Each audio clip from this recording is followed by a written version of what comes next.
Recording in progress.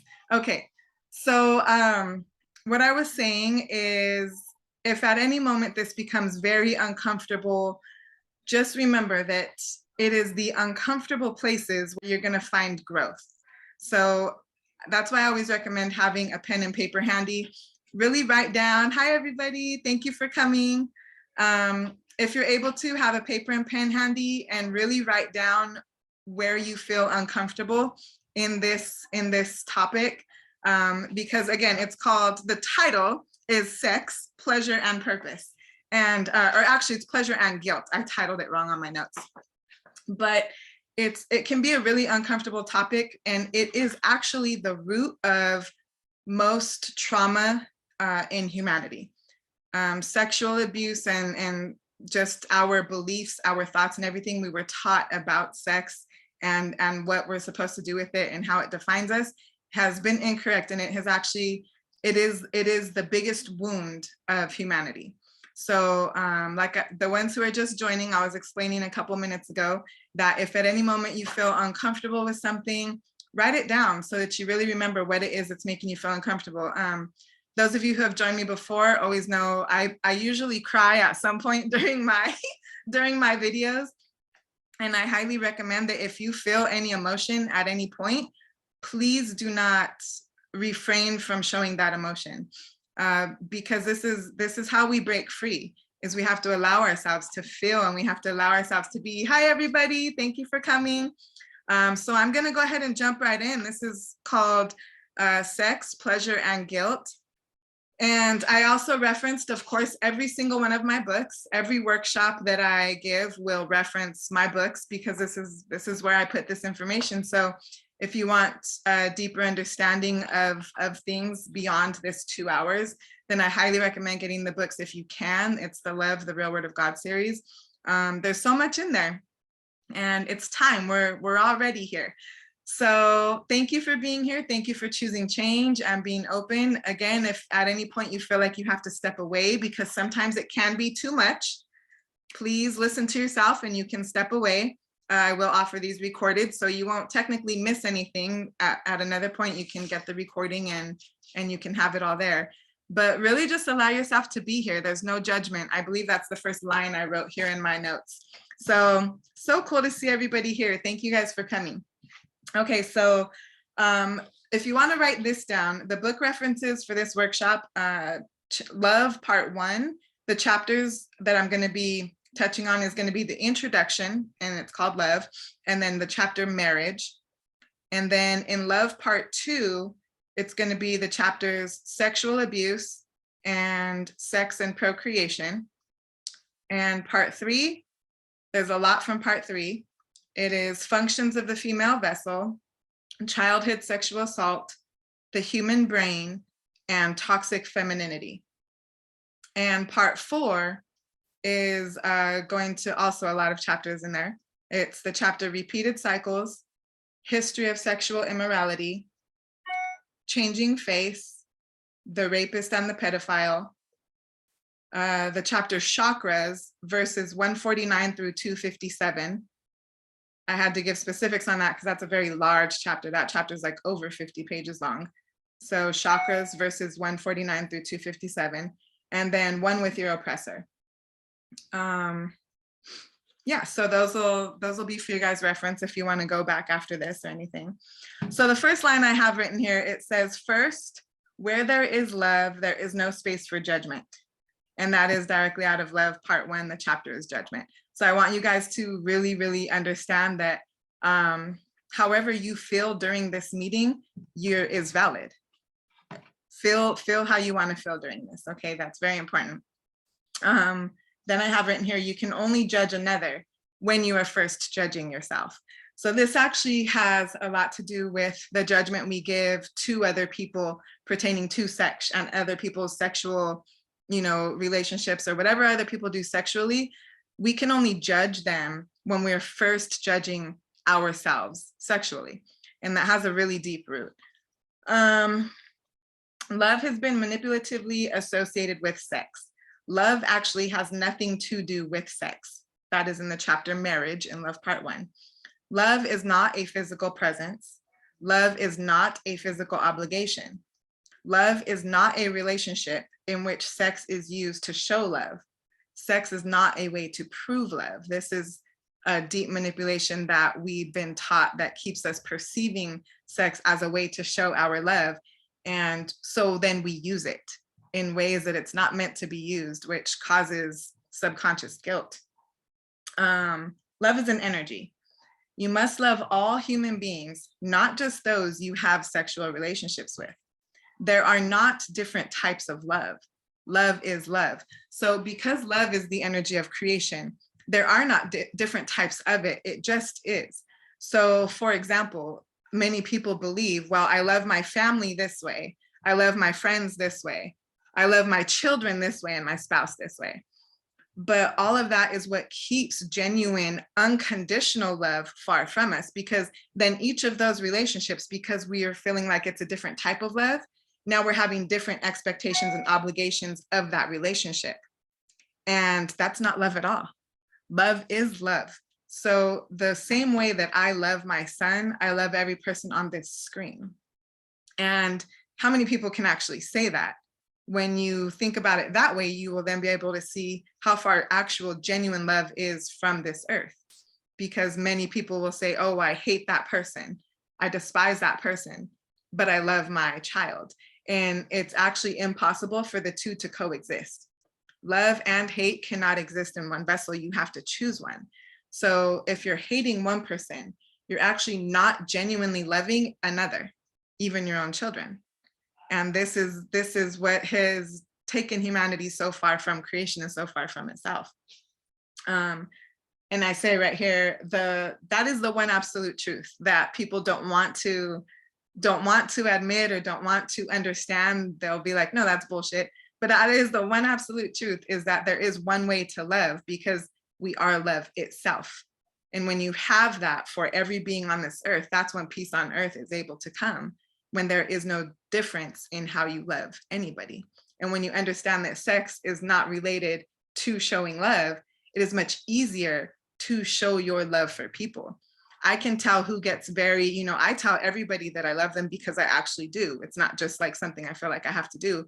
And I can tell who gets very uncomfortable with that, which then, and the men that get uncomfortable with that, and I can see directly it's because they've automatically associated love with a physical attraction or a physical relationship. So when I say I love you, they automatically feel like maybe I'm sexually attracted to them or anything like this. And that's just not it, because love has nothing to do with sex.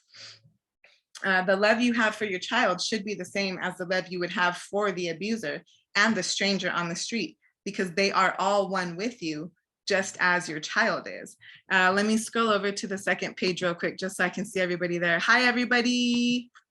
So good to see you guys. Thank you for being here. Hey. Wow, there's lots of us. Let's go. Let's go. Let's do this. Let's make this 4 pages long. Okay. To make humanity believe that there are different types of love to be given would keep genuine love from earth, and humanity remains controlled by fear instead.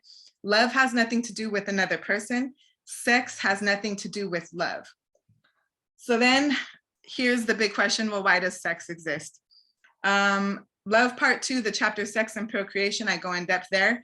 But basically, sex was created to bring a new soul to earth. So we are all energetic beings. We are infinite energetic beings. And to live a physical experience, there had to be a way for us to come here. And that is what creation is. That is why sex was created. It was literally just a way to bring a new soul to earth in the beginning of creation. In the beginning of creation, bringing a child to earth was a very conscious act, because you didn't look at them as a child that you were going to be responsible for and have to raise up. You were looking at them as bringing another creator to earth to experience this physical life that was created for us, that was supposed to be heaven, but we've been taken so far away from it, we have created hell.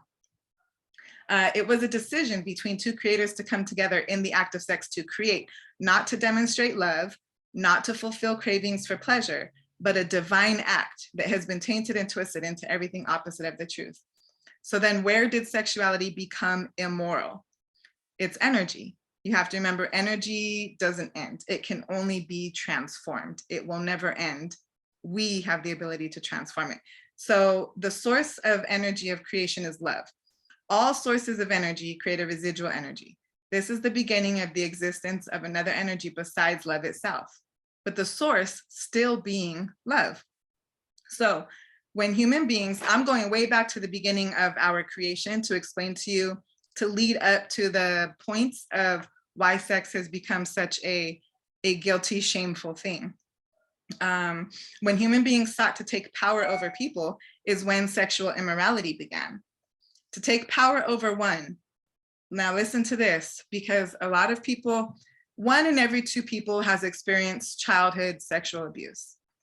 So a lot of people that don't remember their childhood, that is the reason why. And I'll get into that later of what the human brain does with that trauma and why you don't remember.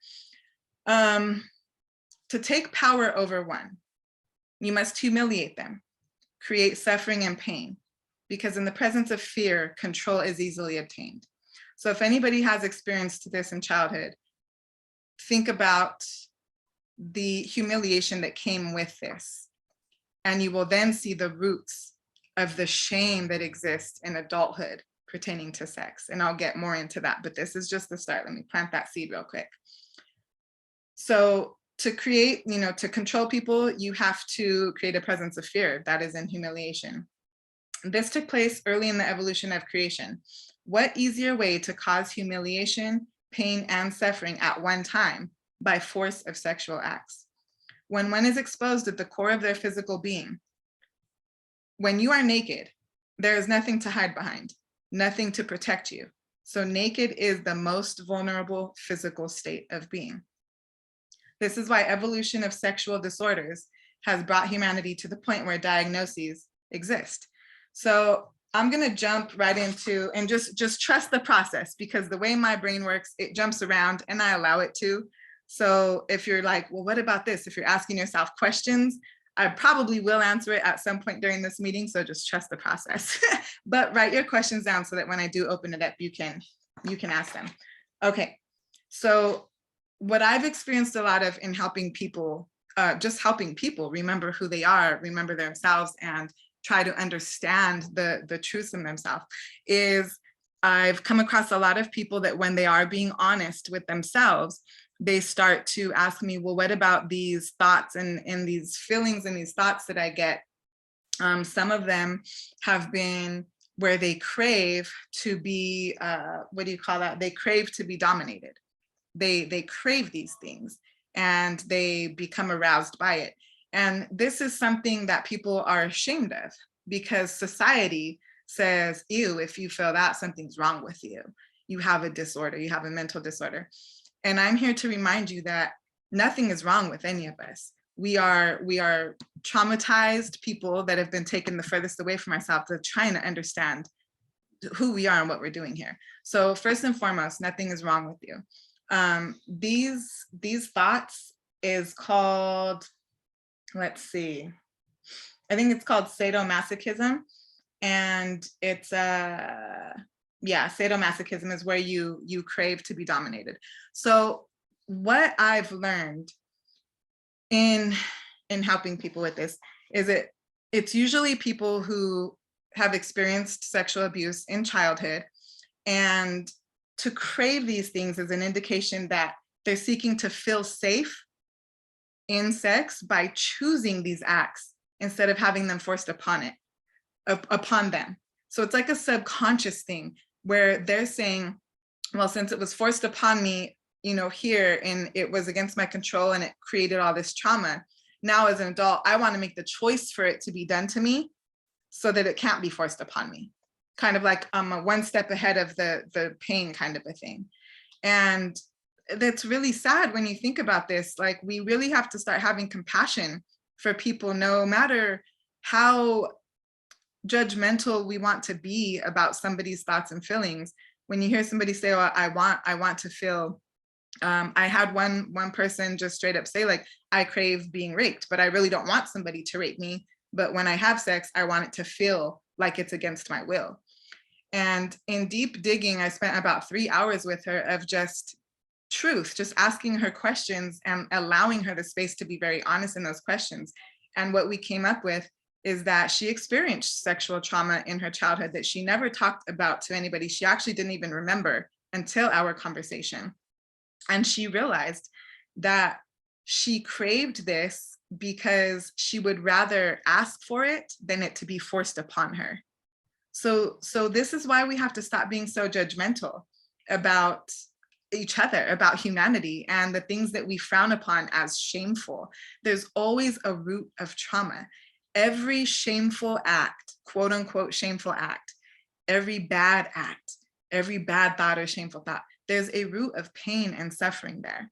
And when we're talking about sexual things, this is not spoken about in psychology. Like, you will not hear any doctor speak about this because they don't know this yet. So that's why I'm here speaking it, because it's time for this truth to be brought to earth. Where this goes, we'll see. Everything that I speak, it's understood a year or two later, and then it's spoken by many other people, and nobody ever even really knows where it comes from. But you guys are witnessing it right here. This is where it's coming from right here. And so then on the opposite side of that, there's also the people who crave to dominate. Like, they get aroused by inflicting pain on another person. And this would be associated with like a rapist, for example. So again, this is where we have to step away from everything that we've been taught by the justice system, and even by us being the victims. I have experienced rape before, and I have no ill feelings towards the people who did it. It was multiple people at one time. And I remember when I acknowledged it at the time, I felt ashamed. I felt like it was completely my fault, and like, oh, I was stupid for placing myself in that situation. I was stupid for drinking so much I got blackout drunk. Like, it was all my fault. Then later, when I started realizing like, wait, that wasn't completely my fault, then I kind of found anger towards them. Like, what disgusting human beings would do that? But now that I know everything that I know, I have learned that the abuser was once the abused. And that just is the truth of this life, period, point blank, because this life is energy. And the repeated cycles that we are experiencing is because energy has not been transformed. So 100% of the time, the one absolute truth of this life is the abuser was once the abused. So when we look at it that way, we can then stop judging people for being so bad and start asking them, who hurt you? What was done to you? And let's tell your story. Like, you have a free place to tell your story now. That's the space that I'm trying to create for humanity, is a free space for understanding of all, no matter what their story is. The murderer, the rapist, the pedophile, everybody comes from one place of trauma. Now, understanding people doesn't mean that you agree with what they do. It doesn't mean that you're saying, oh, what they do is fine. It means that you understand the roots of what they do so that you don't judge them. Because when we judge, then we are bringing division to earth. And then we cannot complain of the war that exists while we are dividing ourselves from those who we judge. So these sadomasochism, sexual masochism, things like this, where people crave to be hurt and people crave to hurt people and they're aroused by it, that comes from a subconscious place. The people who crave to hurt people and they get aroused by that, there was a point in their life where that was done to them. So what the human brain does is it removes this traumatic time in your life and it places it in your subconscious brain so that you don't really remember it very vividly, sometimes not even at all. The problem with that is the subconscious mind is the foundation from which we take all of our thoughts and actions. So we're now subconsciously trying to fill this void in our conscious mind, this void of this memory, this void of this trauma. We're trying to fill that void subconsciously with the same trauma. And this is why it's so important for healing to start taking place amongst humanity, starting with yourself. Don't seek to go out and save everybody, seek to save yourself, because the more you save yourself, the more salvation is brought to earth and create space for the abusers, the rapists, the murderers, the pedophiles to save themselves in the energy of forgiveness by letting go of shame and guilt for sexual reasons. understanding that we are not monsters. Humanity is not monsters. All of the systems that were created to make us perceive ourselves as monsters, starting with religion, the justice system, so on and so forth. And yeah, so this goes really deep. I go on to say another reason. Oh, I already talked about that. Okay. So the cravings that many have that they don't share with others or fulfill in the dark have a root. The root began so long ago that we must understand it now to uproot it.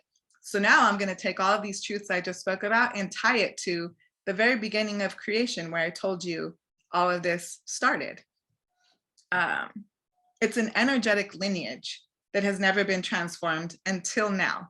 We are here in this lifetime now to transform this lineage of sexual abuse. And that's the only way to do it. The only way to stop our children from being abused sexually is to transform our own personal lineage of this energy by addressing what really exists within us pertaining to our perception of sex and the shames and the guilts we hold of it. The cravings to dominate or be dominated are stemming from the subconscious foundation of sexual trauma. That's in Love Part 3. One who experiences these cravings is not a bad person, but a traumatized person seeking to fulfill its voids with the same trauma that created the voids. This is how energy works. If it's not transformed, it can only repeat and evolve, bringing us to the current space of shame in our sexual immorality, honest thoughts and desires.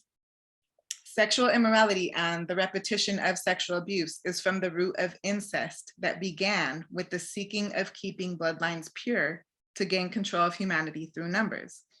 So this goes way back, but again, because energy doesn't end, this energy of sexual immorality has just evolved and evolved and evolved, bringing us to this space now where we're very ashamed of it and judgmental of it, all at the same time. So usually what I've noticed within myself is the things that I judged the most. And this is where we have to be honest with ourselves.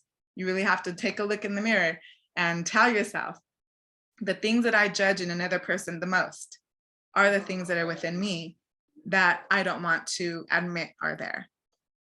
And I can speak about that. I used to talk about women very bad.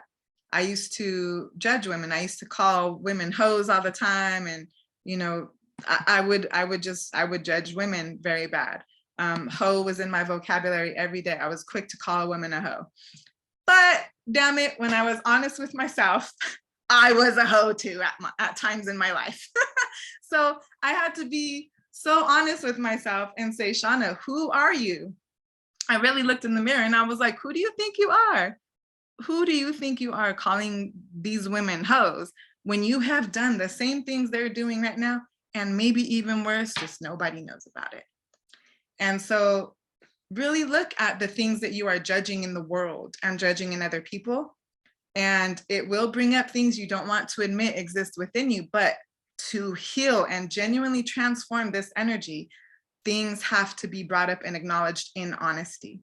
I promise you, it's ugly, but it's worth it, because there's such peace and freedom from fear through this journey. And that's what I'm here to be an example of. Healing is not a lifetime journey. It's only a lifetime if you refuse to be honest with yourself and refuse to make changes in that honesty. Okay, so sexual immorality, okay, let's talk about the incest. Most childhood sexual assault is manifested through family due to the roots of energy in which incest began. Again, repeated cycles. We have to transform this now. Due to the one absolute truth of energy and its inability to end, the abuser was once the abused. This knowledge will allow the abused to heal through forgiveness and acceptance rather than condemnation and punishment. Due to the inability of energy to end, the abuser in this lifetime was the abused in this lifetime and a past lifetime. So I'm going to get to that about the being abused in the past lifetime, which means the abuse victim. Okay, so listen to this. If I have people here who have been victims of sexual abuse, child or adult, I also am. I didn't experience it as a child, but I did as an adult. So I just want you to know this isn't, all of these messages don't say it's your fault. It doesn't say you deserve it. None of these things. What this message is saying is there's a reason. There's always been a reason, because when you really think about it, what reason can you possibly fathom that a child would experience such a heinous act? There is no reason. But I'm here to give you the reason in the truths of energy. And it will be the only reason that will ever make sense to you. I promise. The abuse victim was once the abuser in a past life and is now living the results of that abuse because energy has not been transformed. So let's let go of what we've been taught about karma, because karma also is a teaching of consequence. And consequence means that somebody did something wrong, quote unquote. The fear of doing something wrong keeps people in fear. So let's let go of karma, consequence, right and wrong, and all of that. Let go of all of that, because that will keep you in fear of consequence, doing something wrong, etc., which keeps you far from love. And we're here to be that vessel of love. That's the only transformation that's going to make a difference in this world. So let go of the thought of karma. When I read that sentence, the abuse victim was once the abuser in a past life and is now living the results of that abuse because energy has not been transformed. Energy can only repeat what you experience in this life. Oh, I didn't put my comma, sorry, y'all know I'm bad at that. Energy can only repeat what you experience. In this life is a direct reflection of what you were in a past life. So let's really, really think about that. And everybody who's here right now, we are very different from the rest of the world at this moment. Even the spiritual world, the enlightened, you're very different. That's why you're here, because you're here with such a power to transform these energies that I'm speaking of. That's why you're the first ones to hear this truth, and those who have the books and have read it. But this is very important to understand about yourself, is that you're an infinite human being. That means you have experienced many lives, not only on earth, but many on earth as well. And what earth is you are an infinite being that has experienced life on earth many times before. So you're just going to keep repeating these cycles in different ways every time you come to earth until you transform the energy of those cycles, which we are doing now, which is going to create a different future for humanity. And that is the goal. We're moving forward so that we can experience the world that we were created to experience. But it starts now with having the courage to be different and acknowledge self in this lifetime. So this life is a direct reflection of what you were in a past life. That is why that is why this happens to children in this life. It's not, again, because it's their karma. It's because they are here to transform that energy so that we can create a different world. And when you realize that things have happened to you, not to make you suffer, but to give you the power to transform those pain, suffering, and trauma, meaning you transform it from this earth, you will start to understand that nothing bad ever happened to you. Everything necessary happened to you in order for you to move, to transform the energy of your ancestors, to transform the energy of your future family, to transform the energy of humanity, period. That is the only true explanation of why children have to experience these things. All of you are here in this life because you have experienced things that others wouldn't survive. And here goes the crying. I feel the emotions of people, and you have to allow yourself to cry. When I cry, these are not my tears, these are yours. And this is me trying to break that wall that you're putting up. Please allow yourself to cry, because you're here, because you have survived things that would have crumbled other people's lives. And you just kept it pushing, you kept it moving forward. And that is big. You really have to see the strength that you possess and understand that everything bad that has happened to you has happened because you had the strength to transform it to love. Not the strength just to deal with it and push it aside and move on and act like it didn't happen. That's not strength. That anyone can do that. What anyone can't do is choose to take those sufferings and understand why they happened in the first place, so that we can understand and love ourselves with no guilt or shame. Yeah, that was big. So I hope you guys got some tears out on that one.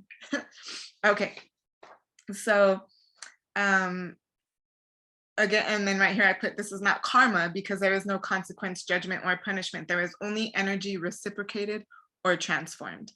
That's it. Energy can only be repeated or transformed.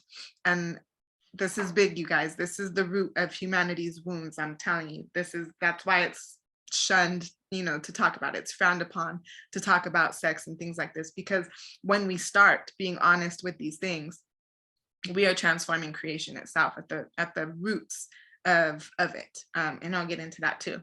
So there is not a protest, a law passed, or a donation to an organization that will end the cycle of childhood sexual abuse. Only the choice to embark on the journey of knowing the depths of yourself in honesty can these truths be revealed, allowing you to transform the energy of the pain and suffering back to love, transforming the very energy of abuse, ceasing it from existing again in your bloodline.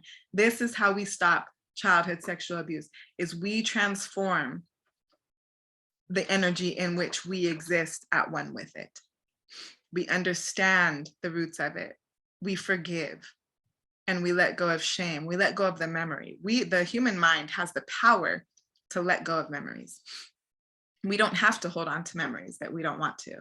That is something beautiful that I realized about myself. And I said, wow, I don't have to hold on to these memories. I literally asked memories to be removed from my space so that I would have a beautiful, clean space for new memories. And I want you to know that you have that power. A memory doesn't have to live with you for the rest of your life and create torment for you. You have the power to let it go. Being ashamed of sex. Actually, there was something else I wanted to get into that I didn't put in my notes here. And it's going to be in Love Part 5, but I haven't really spoken about this in any of my social medias because I don't know, I just haven't. But what children are going through in this world right now is so big, you guys. And I think that's actually, now I'm seeing why I haven't spoken about it. It's a really deep, dark rabbit hole to go down. And that's why I don't speak about it yet, because it will bring a lot of pain and suffering to know the truths of this right at this moment. I am writing it in Love Part 5, so whenever that comes out, it will be in there. But children are literally just being used right now. And I want you to know that the only way to stop this is to raise your frequency of love. The only way to stop this, the only way to save our children is to become the presence of salvation. And that is to love yourself so immensely that you are yourself and you allow yourself to receive knowledge and wisdom that nobody else understands, and you stand strong in that knowledge and wisdom. This is the only way. There will be many organizations that come up. There will be many laws passed to try and save our children. And all of that is still part of government systems, which is still the destruction of humanity. So this is very important. If you want to help children, you have to help yourself. Just trust me on this. I'm not going to go into detail during this meeting about it because I'm just being guided not to. But just know that if you really want to help our children, you have to help yourself. It's very important for the future. So being ashamed of sex starts with the teachings of religion. Before we get into that, does anyone have a question? And if you do, just raise your hand. I think I enabled the little raise your hand thing. And let me see, let me go to the second page. Anybody? Yes, no? All right, well then I guess that's a good thing. Me, Shanna, I'm sorry. Who's me? Where's this at? It's Christy. Christy, where are you? Hold on. I can't see you. Okay, well, I can't see you, but because there's like a lot of people to look through, but go, oh, okay, I see you. Okay, go ahead. Go ahead. Okay, so I have a question about, I've read somewhere or heard somewhere that sexual energy is healing energy, or it goes like hand in hand. The more sexual energy that you have. No, you probably heard that like from a spiritual person, right? Yes. Yeah, I get into that actually. Further on in my lecture, I talk about spirituality and how they're lying and how they're leading humanity astray. So perfect. Yeah, I will address that. It's more towards like the end. I think it's my last couple pages, but yes, they're spreading a lot of incorrect truth. So I will get into that. Thank you. Very good question. Okay. I Yes. had a question. Hi, my name's Irene. I Hi, had a Irene. question. Hi. I had a question on judgment. Yes. You know, that when we judge other people, it's something within ourselves. What if, like, I have an immense amount of self-judgment, right? Like, I think more judgment than I have of others. And Yes. so then I worry because I get into that spiral of, oh my gosh, I'm judging someone else. So I need to look at myself because there's something inside of me that I'm judging them. And then like that inner voice will take over and like, you know, beat me down for the judgment. Condemn you. Yeah. Yeah. Like, I don't know, is there another way to look at it to help break? Absolutely. Absolutely. You have to look at it and remember that there is no perfect. There is no right and wrong. You have only taken actions based on what you knew to be true at the moment. And when you look at yourself in the mirror and remind yourself that you are perfect the way that you are right now, and you don't have to meet anybody's expectations of what perfect is or what good or bad is, but rather just really be honest with yourself. The easiest way to let go of judgment for yourself is to make the choice to stop trying to be something else. Because when you're trying to be, even this enlightened state, when people are trying to be enlightened and evolved and ascend and raise their frequency and blah, blah, blah, it creates expectations, which takes you away from accepting yourself for exactly who you are. So my advice to that would be to really look in the mirror and accept yourself for exactly who you are right at this moment. And say, who I am right at this moment is who I am supposed to be exactly right at this moment.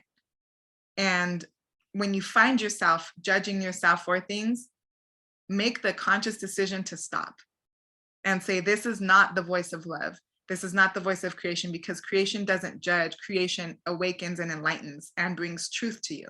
So if there's a judgmental voice there, really address the roots of where that voice came from. And that voice will always start in childhood. And then this is where we have to start digging up these roots from childhood of where that voice started. But maybe the voices in childhood where you didn't know what you were talking about, or you were doing too much, or you were wrong, or you were bad. Whatever you were told then, that was the foundation of this voice of judgment. And it's time now to remember that that voice was never true. It is only a loving, honest voice that is creation, that is your highest self speaking to you. And don't accept any other voice as truth. As long as you're honest with yourself. You deserve peace. Don't judge yourself. Thank you. And I see one more, Mara. Hey, Shannon, how are you? I'm good, thank you. Good. Thank you for this time. And this is a very sensitive subject for me, since we're recently going through child sexual abuse. Yeah. And it's being very hard for me to try to understand that what he did to his daughter is what I did too. Right. And I'm trying to not to judge, but it's really hard. It's Right. really hard. And especially now what you said, that her being the abused, she was the abuser in the past, and what you just answered to the lady before, I just want more tool in order for me to understand, forgive, because I'm guiding her into forgiving, right? I'm guiding her that that's not what he truly is, that you know, but it's very hard. Yes, I understand. Thank you for coming forward with this. The only possible way to understand the actions of any other person on this earth, there's only one way, and that is to first only seek to understand yourself.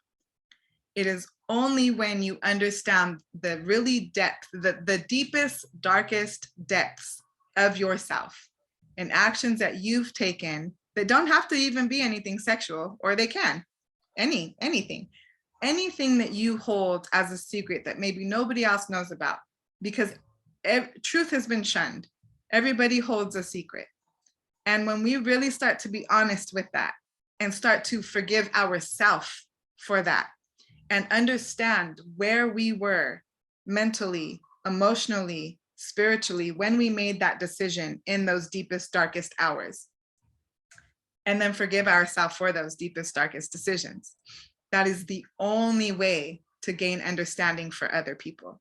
You will beat yourself over the head and you will live this entire life confused at what I'm saying about understanding and forgiveness if you're only trying to understand people, forgive them and love them and accept them for who they are without acknowledging that you first have to give that to yourself. So the only way to be the example to her of this forgiveness is to be the presence of forgiveness first for yourself. So when we find it really hard to understand and forgive people, that is a direct reflection that we have yet to look in the mirror and understand and forgive ourselves. When you do that, the understanding and forgiveness comes natural. You don't have to force it. So everything goes back to, what are you giving to yourself? Because you deserve what you're trying to give to other people, but you will constantly sacrifice yourself trying to give that if you don't first give it to yourself. The understanding, acceptance, and love I give to people is effortless. It's natural. I don't have to force it. I don't have to sacrifice of myself to give it, because I first give it to myself. Up to this day, I'm in constant self-evaluation. That is this life. And I hope that helps you a little bit. I see that you want to understand and forgive. And I'm here just to remind you that you first have to give that to yourself. Go back to square one, go back to the drawing board of how you thought you were going to achieve this. And in the first square, right, I have to understand and forgive myself. And that's going to be the easiest way. And then I'll take one more before I continue. Is that okay? Are you good? Where did you go? Mara? Yes, thank Okay. you. You're very well. Oh, okay, there you are. Did that help you understand something a little bit? Yes, it did. Okay. It's just, I guess there's some like memories that you hide very well that you don't even have access to them anymore. Yes. Well, you can actually start, if you acknowledge that, you look in the mirror, everything is done between you and you. Look in the mirror and tell yourself, I'm ready to remember and I'm ready to be honest. And Okay. your soul will give you what you need at the divine timing that you're ready for it. So don't force anything. Voice what you're ready and open for, but don't put a time frame on when you're going to receive it. You have to allow your highest self to work in your best interest time-wise. So you got this, okay, Mara? You're doing a great job. Thank you. You're very welcome. And go ahead, Robin. I'll take yours before I move on. Hi, Shanna. My question is it necessary, like if you don't remember, do you have to remember in order to process Yes. or heal it? Yes. And how do you remember something you don't remember? Well, kind of like what I was just telling Mara is the human brain. I don't know if you've been here the whole time, but the human brain, it removes trauma from us and it places it in the subconscious so that you're not consciously affected by the pain of this trauma. It's really the human brain trying to protect the soul, because mind, body, and soul are one. So they will all try to protect each other, right? So what the human brain does is it will take trauma from childhood. So this is why most people that don't remember childhood, I've seen 98% of the time is because there was sexual abuse that happened there and it blocked their memory of everything else. So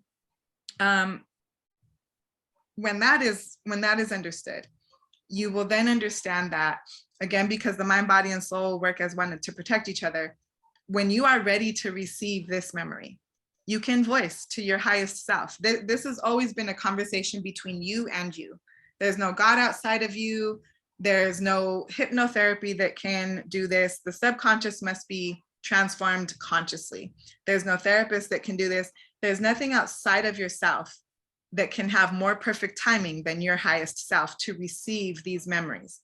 So if you're ready to move forward in remembering who you are and really creating a space to actually love yourself at a genuine level, a really deep, genuine level, you can simply voice to your higher self, I'm ready to receive these memories.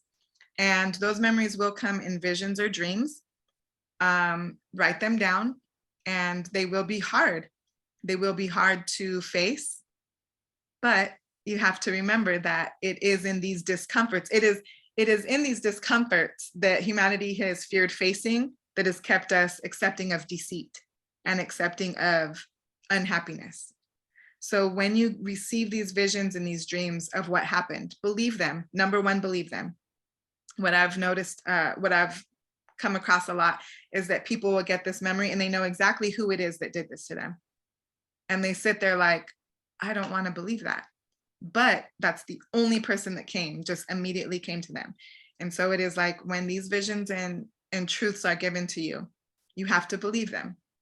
And again, you have to believe them with the foundation of, okay, this is what I have to face in order to move forward. Because when you face what you fear, fear will no longer have control over you. And that's what we're trying to do here, is we are trying to release fear's control over us so that we can have love as our foundation, because that's who we are naturally. Did that help you understand a little bit? Absolutely. Thank you so much. You're very welcome. Thank you for reaching out. Okay, guys, I'm gonna move on and then I will open it up for questions again. Okay, so being ashamed of sex starts with teachings of religion. Sex is creation itself. To shame it is to shame the act of creation. Shame creates an energetic block at your point of creation, that is your reproductive organs, which are directly connected to your brain's ability to create. So the sacral chakra is your reproductive organs. For women, it's uterus and ovaries, vagina, all of that. For men, it's the prostate, the penis, the testicles. All reproductive organs are directly connected to your brain's ability to create. So now when we shame sex, we are creating a block, or feel guilty for whatever it is. It goes either way. We are creating a block at that level of ourselves, which is directly blocking our creativity, which is the foundation of our salvation. When a creator is blocked from creating, the very essence of their existence is taken away. When your very essence of your existence is taken away, it is impossible to find peace and fulfillment in this life, which will then keep you seeking fulfillment outside of yourself. So this is really like the root of humanity's block to freedom. Humanity's path to freedom is through sexuality and understanding it and being free from feeling guilty or ashamed of it. So let's see. Shame creates, okay, that's what I just said. To perceive sex as shameful is to keep the energy of fluidity that creation is from earth. We should not be ashamed of a natural part of creation, but should we be ashamed for craving it? We must address the roots of craving. A craving is defined as the powerful desire for something. Desire is defined as a strong wish or want for something.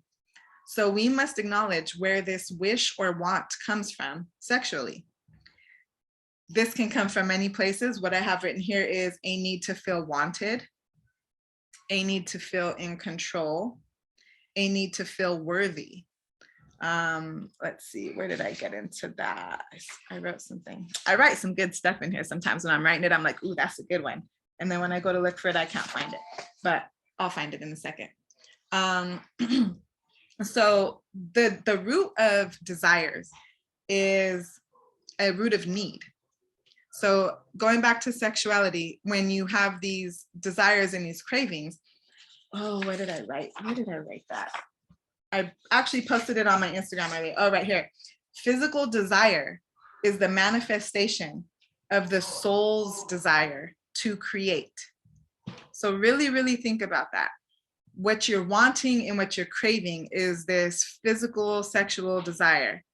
But you really have to look at the root of that and see, why am I craving this so bad from another person? Why am I looking to another person's presence for fulfillment? Why am I looking to this pleasure for fulfillment? And it will all go back to the fact that your soul is not allowed to create in its natural ways.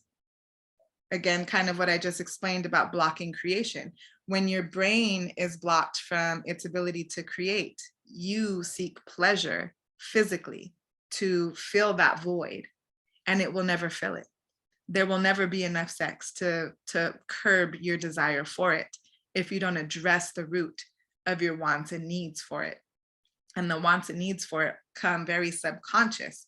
I will get into, yeah, that was going to be my next thing. So sexual oppression. So again, if you guys have questions, write them down. That way you can ask them when I open it. Sexual oppression upon women causing shame. The woman has been made to believe that she is responsible for the thoughts a man keeps, making her ashamed of her own thoughts, the way she dresses, etc. Because the woman is the carrier of life, to shame her sexuality is to shame her womb, which is the source of creation itself. To shame the womb is to create a block at its level, the sacral chakra, manifesting illness in the reproductive organs, also blocking the source of her own individual creativity. So this is the root of like fibroids and cysts and prostate cancer and testicular cancer. Every ailment within the sexual organs goes back to this block of creativity that came from sexual trauma. And when those blocks are acknowledged and released is when illness in the reproductive organs can genuinely heal and never return. Many people have cervical cancer, many people have uterine cancer, all of these things, and they're healed just with medicine superficially. Even they can be healed with foods, but even that healing won't be a genuine healing if the energetic root of the illness isn't addressed. And that root is always going to be a block of energy. When energy can't flow, just picture like a real line of energy. If it can't flow, it'll just stop, and it'll just keep building up and building up and building up because it doesn't end. So then what it builds up into is a physical manifestation of a tumor.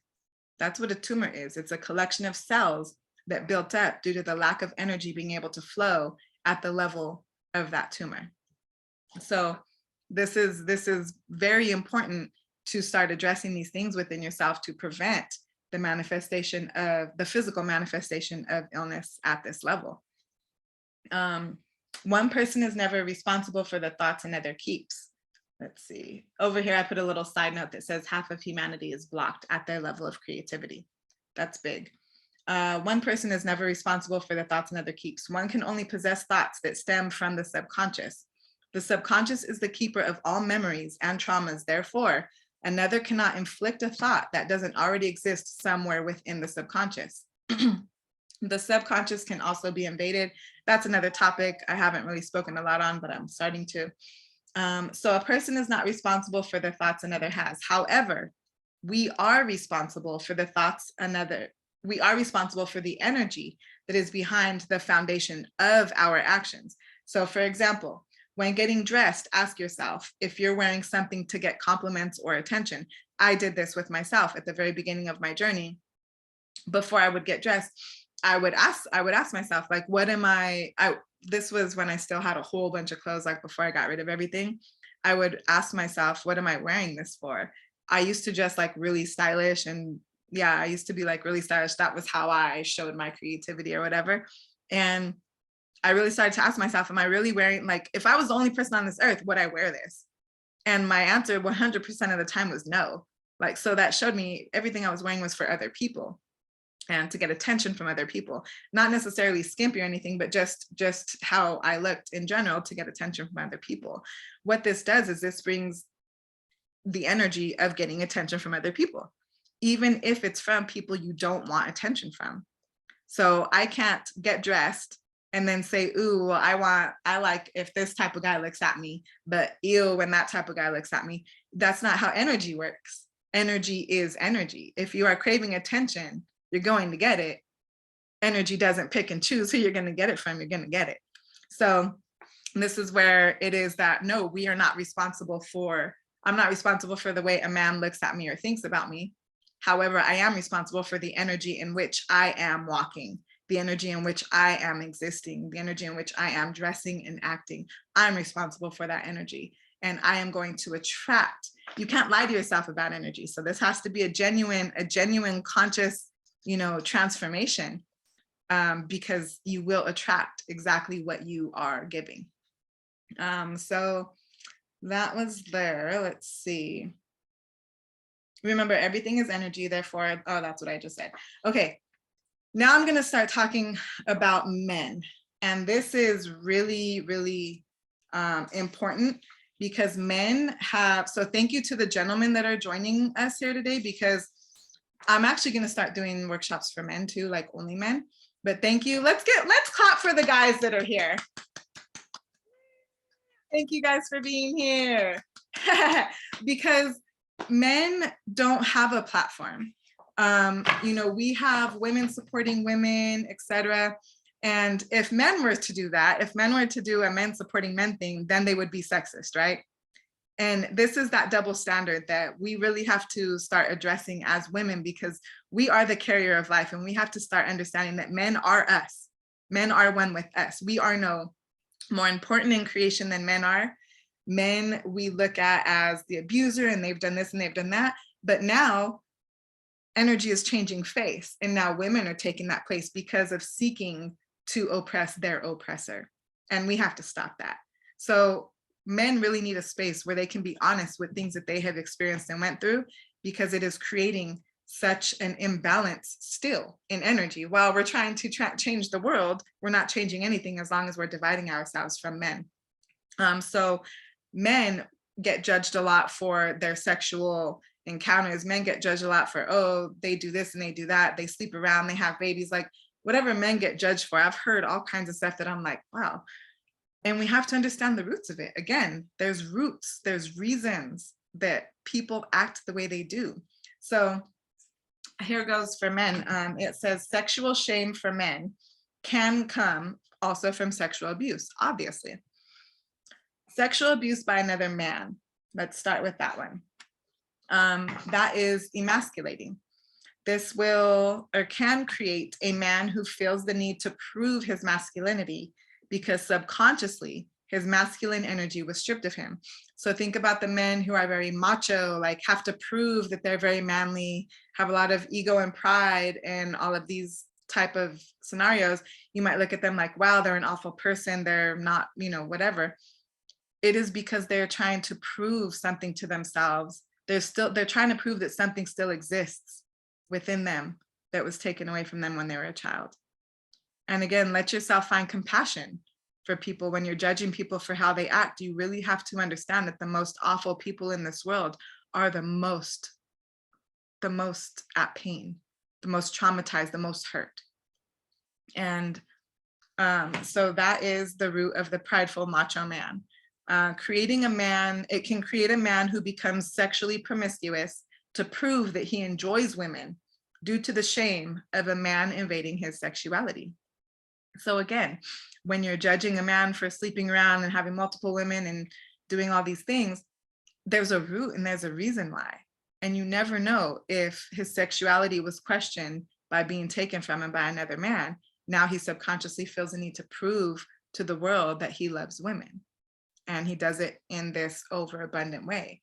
There's a reason for everything, guys. We have to really start understanding this.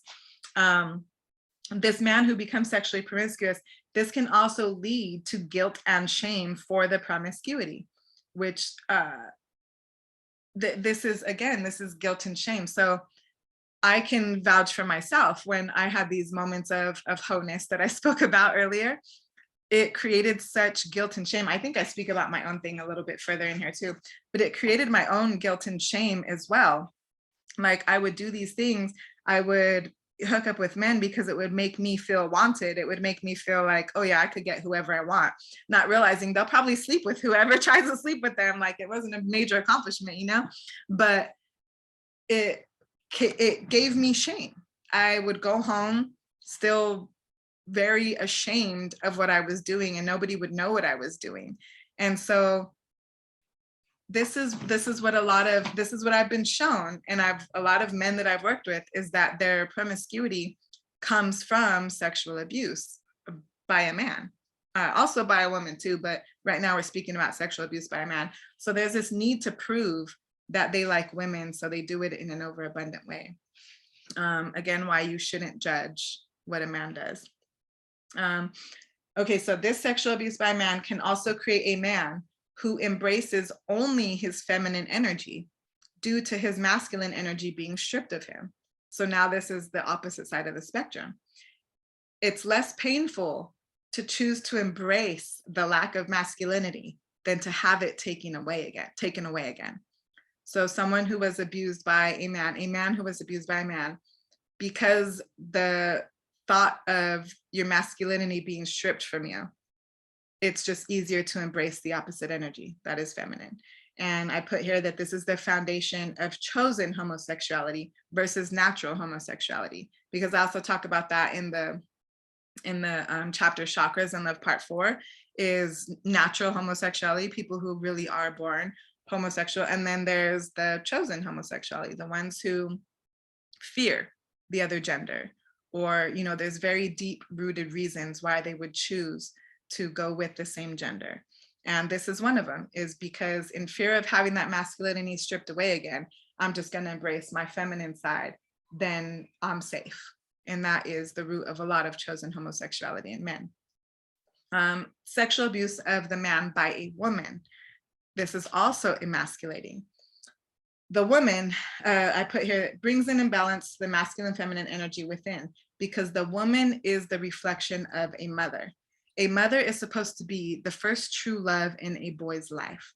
So sexual abuse by a woman is heartbreaking because it is a manipulation of what love actually is. When little boys are born into this world, they perceive the woman as the mother. It's that mother energy, maternal energy.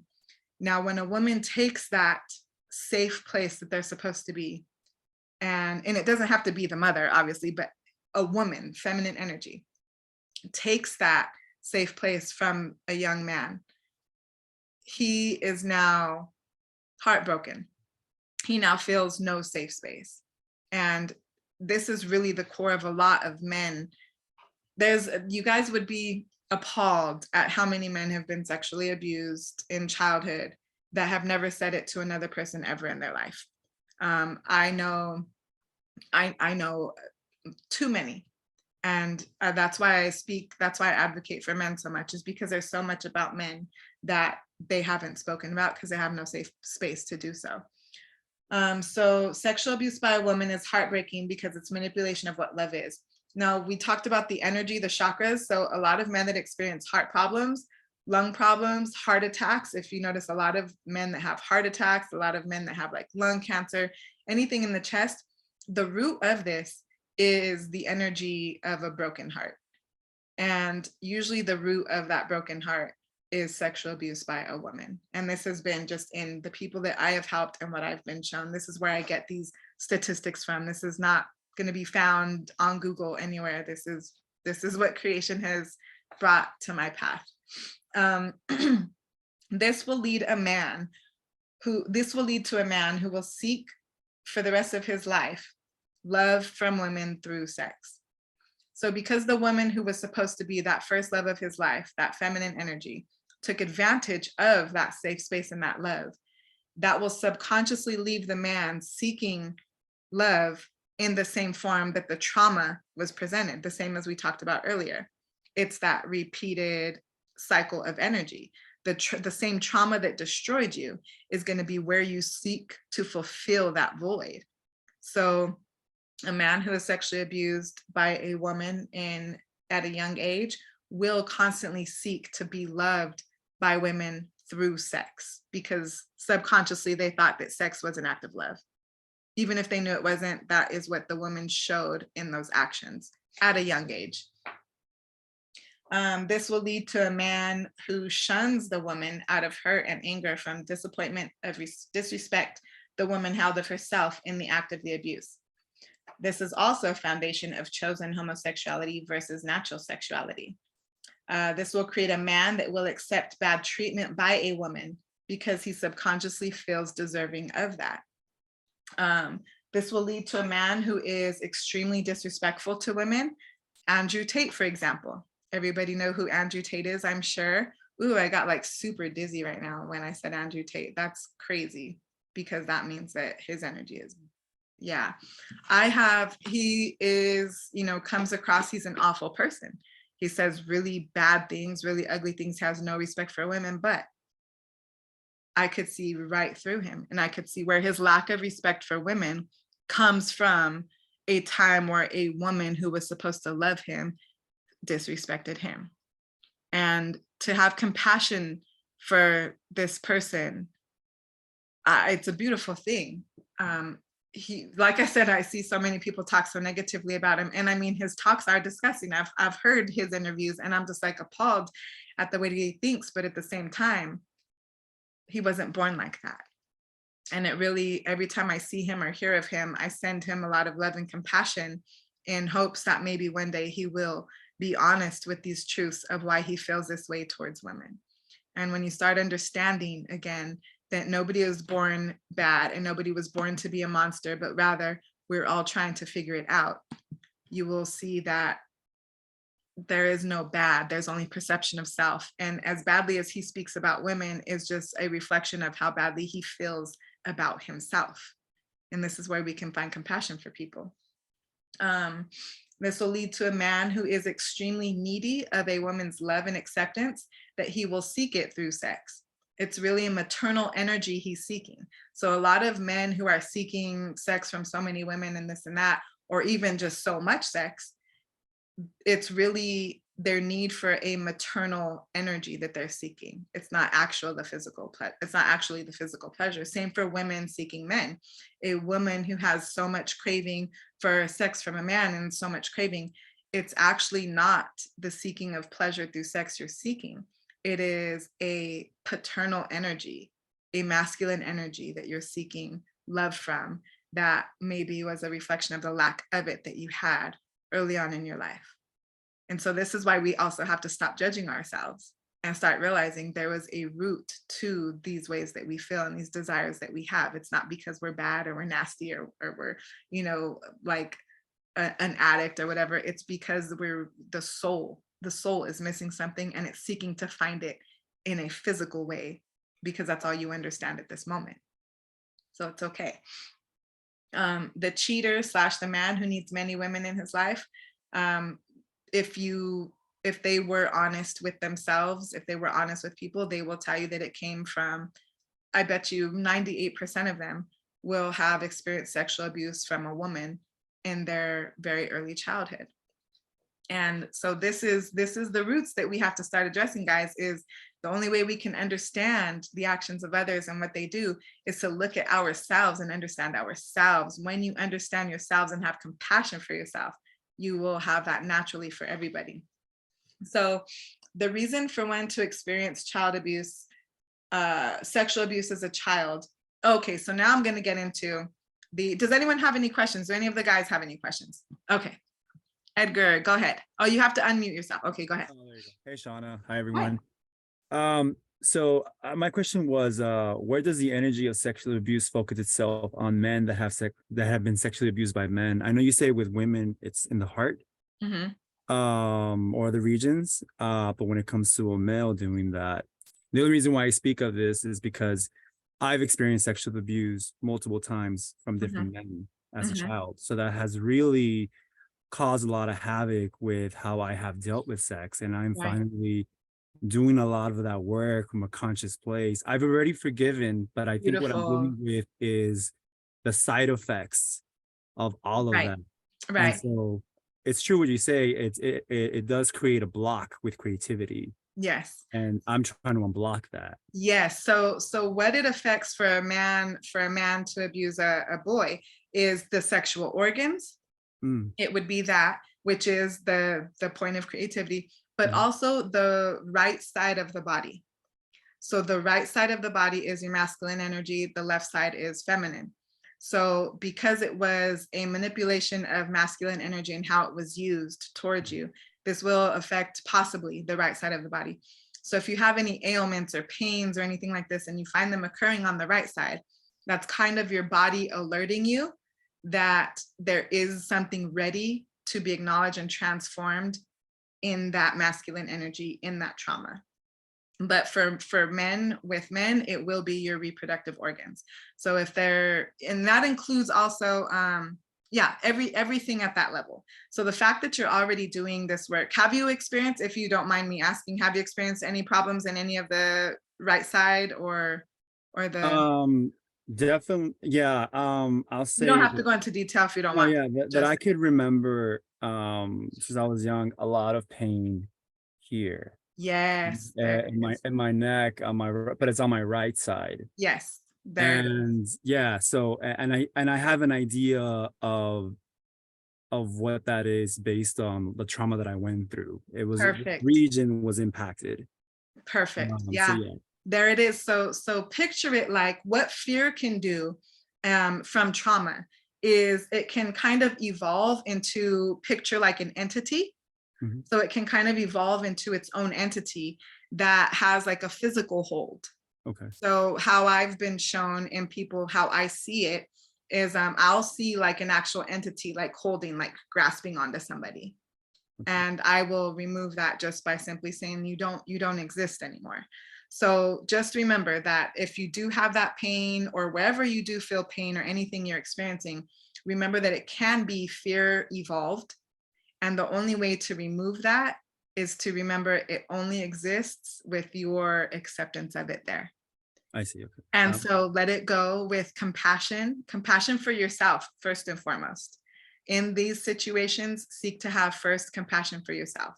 That way, the compassion you have for others and forgiveness you have for others is genuine instead of forced. Give it all to yourself first.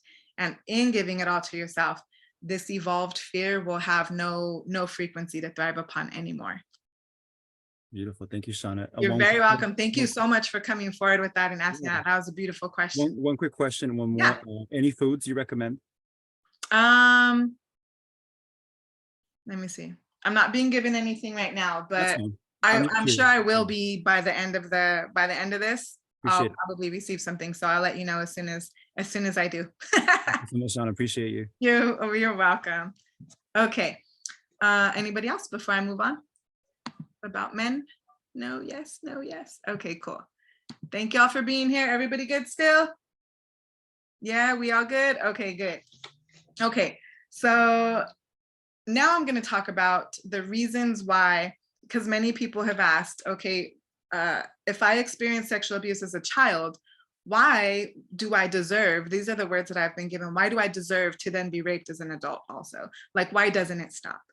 And this again is that reciprocation or transformation that I talk about of energy.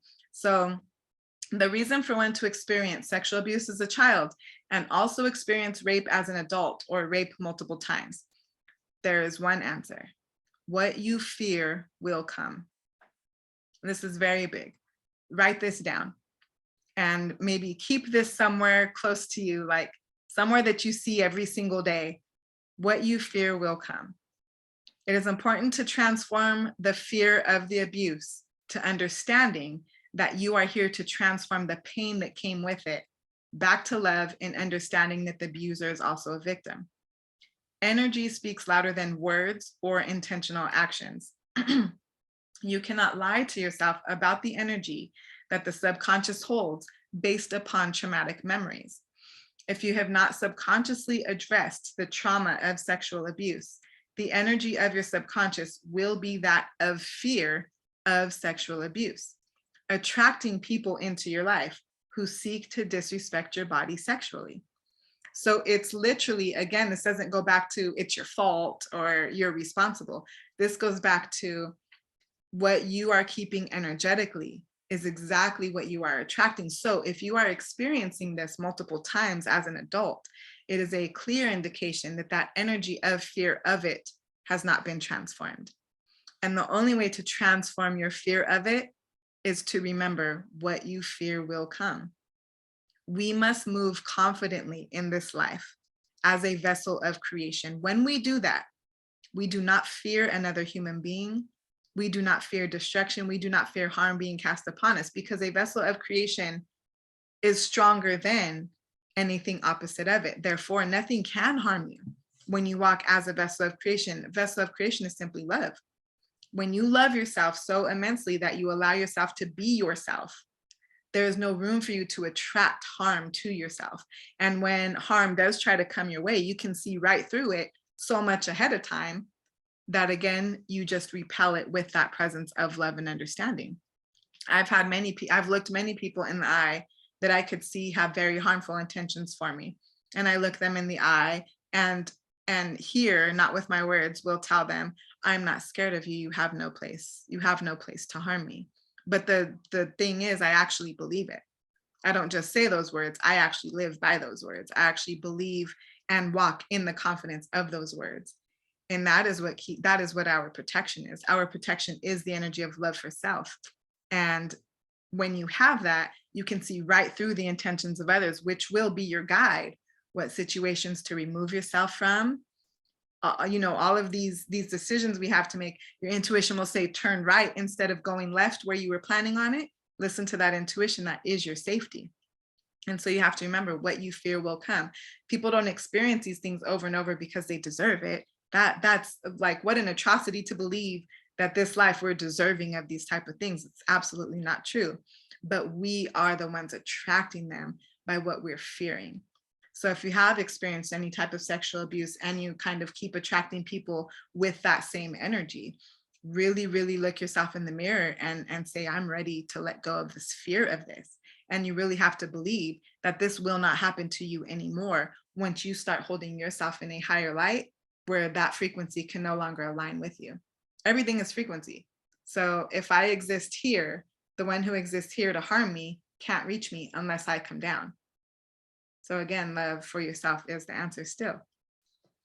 The roots of, the roots of desire for sex may come from a need to feel accepted, powerful, or wanted. So now we're going to talk more about desire. Most of the time, these insecurities come from previous sexual abuse. If one never, so sexual abuse will create insecurities within yourself. Those insecurities will then lead you to a need to feel important, accepted, and worthy. Because a lot of time the sexual acts, because it's in your most vulnerable state, naked, how I was saying earlier, makes you feel unworthy of anything good. You feel humiliated and unworthy. So now you would seek to feel worthy in that same trauma that made you feel unworthy. It sounds crazy. This is the one absolute truth we haven't been taught, is that energy is just reciprocated. So we would seek pleasure in what destroyed us, is basically the easy way of saying it. So that's why we have to address what destroyed us and fill that void by letting go of the memory of it and the definition it has over our lives, so that we can stop seeking pleasure in that same trauma. If one never experienced sexual assault in this lifetime, but still encounters these desires, it's still a reflection of insecurities brought on in other ways. So I've had people, again, I wasn't abused as a child. I didn't experience sexual abuse as a child, but I did as an adult. And I had to seek to understand that. I was like, well, why, if that wasn't my root of my trauma, how did it lead me to that as an adult? It went back to the energy of insecurity that I had from my childhood.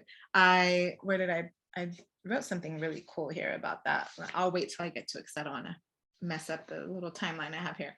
But yeah, so if one still encounters these desires but never experienced sexual assault, it's still a reflection of insecurities brought on in other ways.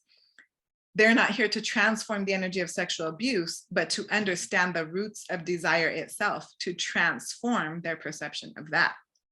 We cannot transform something that we do not suffer.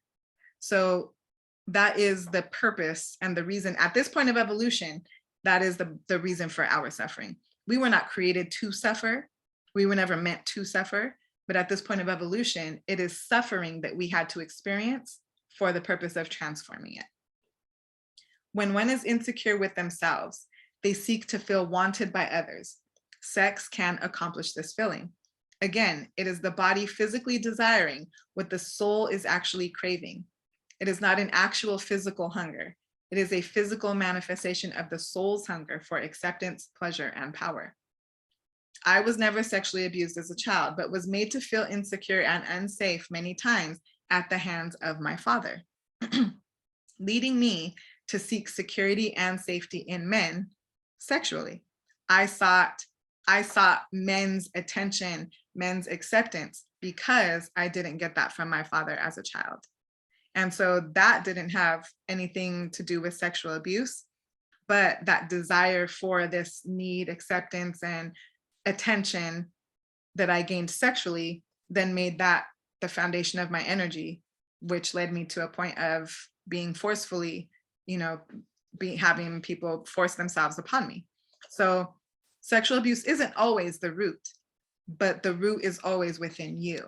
And even if that comes back to just simple insecurities that were placed upon you as a child at the hands of your father, or any male figure, any masculine energy that was an important part of your life. It doesn't always have to be a biological father. It can even be a teacher, literally any masculine energy. To ensure that the men would stay with me was sexually. That also led me, this is important, that also led me to be the predator, because I could easily get whoever I wanted. I felt extremely insecure if someone wasn't fully interested, and I would manipulate the situation to make sure that at some point they were interested. Even at some points, forcing the situation with persistence. I never like forced myself on somebody, but forcing the situation, like not to fulfill my own need to be wanted, I had to manipulate situations where they would want me. And that is also predatory. That is not allowing things to happen naturally. So again, I had to take responsibility for, if I was keeping this energy, why would I not attract a predator to me? And this is the depths of the truths that we have to have with ourselves here pertaining to sex. And remember, there's nothing bad. There are roots for the reasons of why you feel the way you feel towards it. So then I said, these actions led me to subconscious guilt and shame for these actions, which created an energy of sexual shame, creating an energy where I would seek to make up for that shame through the same shameful act. So it was just a dirty repeated cycle. Like I would find shame in it, but then to make myself feel better because of that shame, I would seek the same pleasure. And it was just a repeated cycle that I had to stop by seeing myself in a higher light and addressing all these roots that I spoke about. One who was sexually abused will now crave it again, being a subconscious craving to fill the void the trauma left with the trauma. How I've kind of been speaking about this whole time is that when the brain removes that trauma, it leaves a void. And then we seek to fill that void with the same trauma. And it doesn't have to be in the exact same ways, like whatever way you experienced abuse doesn't necessarily mean you'll seek that exact same way, but we're just talking about the energy of sex in general. When there's this craving and this desire, there's a need to fill a void there. And it's not, this craving and desire won't cease until we actually fill that void within ourselves by allowing ourselves to create, most of all. Okay, so I'm going to read through this so that I can leave it open for at least 30 minutes I want to do. Okay, so when one's worth is stolen from them at an early age, they will now base their worth on the trauma in which their importance was taken. This is energy repeated subconsciously. So to genuinely heal and transform the subconscious mind, it must be addressed consciously, not under the influence of medicines that alter the conscious mind.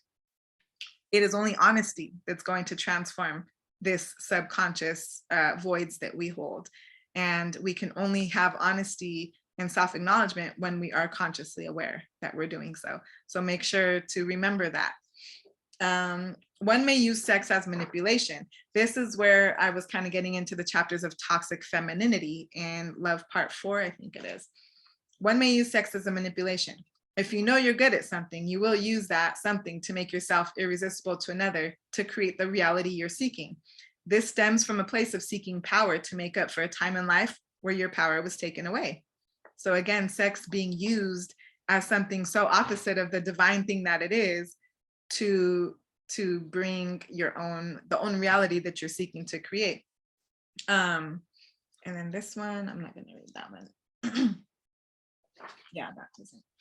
Okay, so then let me go to the spiritual.